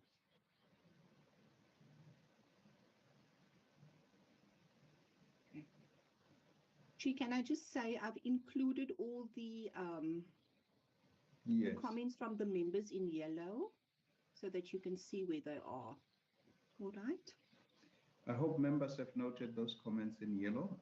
I did read them. I'm comfortable. I'm happy.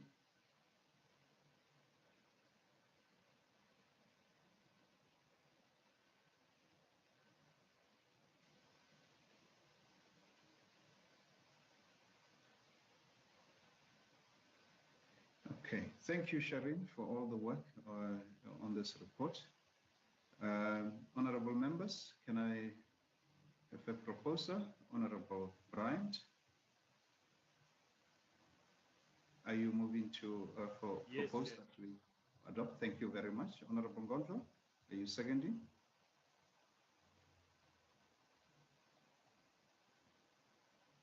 Honorable Ngondo, I saw your hand up earlier.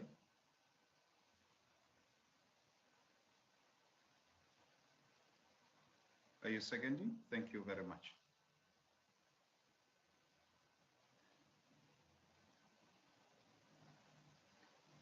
Honorable members. Those are all the documents, Chair. Yes. Thank you. Okay. Thank you very much, honorable members. Thank you really for your indulgence. Let's go to the resolutions. We've got one resolution. I hope you have noted it, Sharin. Are there any other additional resolutions? I see Honorable Bryant. My apologies, Chair, that was an old hand. But I would say, if possible, we did cover it earlier, but I do think that there's a need for a more detailed presentation on the financial needs of Wesco. I don't think that today's presentation, unfortunately, was really what we required, and perhaps we actually maybe wasted a little bit of time where we could have been focusing on something else. And maybe at the next session, when they're available, might only be next year, but we get a more detailed presentation from Wesco that we can really interrogate. But thank you, Chair, for taking the initiative to at least get them into the meeting. Thank you. Thank you very much. Honorable Ngondo.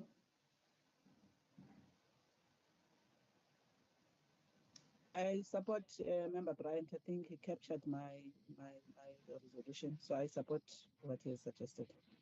Okay. Yeah, thank you very much, honorable members. I was really very disappointed in terms of the presentation because I think we are very clear that what we needed is funding needs of Wesco. And I think the clarity we got from Treasury, and maybe, we need to have them to just provide more clarity where they start and stop, and then obviously take it from there in terms of the department's allocation, how their process work allocating the various departments and entities that are falling within them. Yeah, but with that said, honorable members, really thank you very much for your engagement and passion around this subject.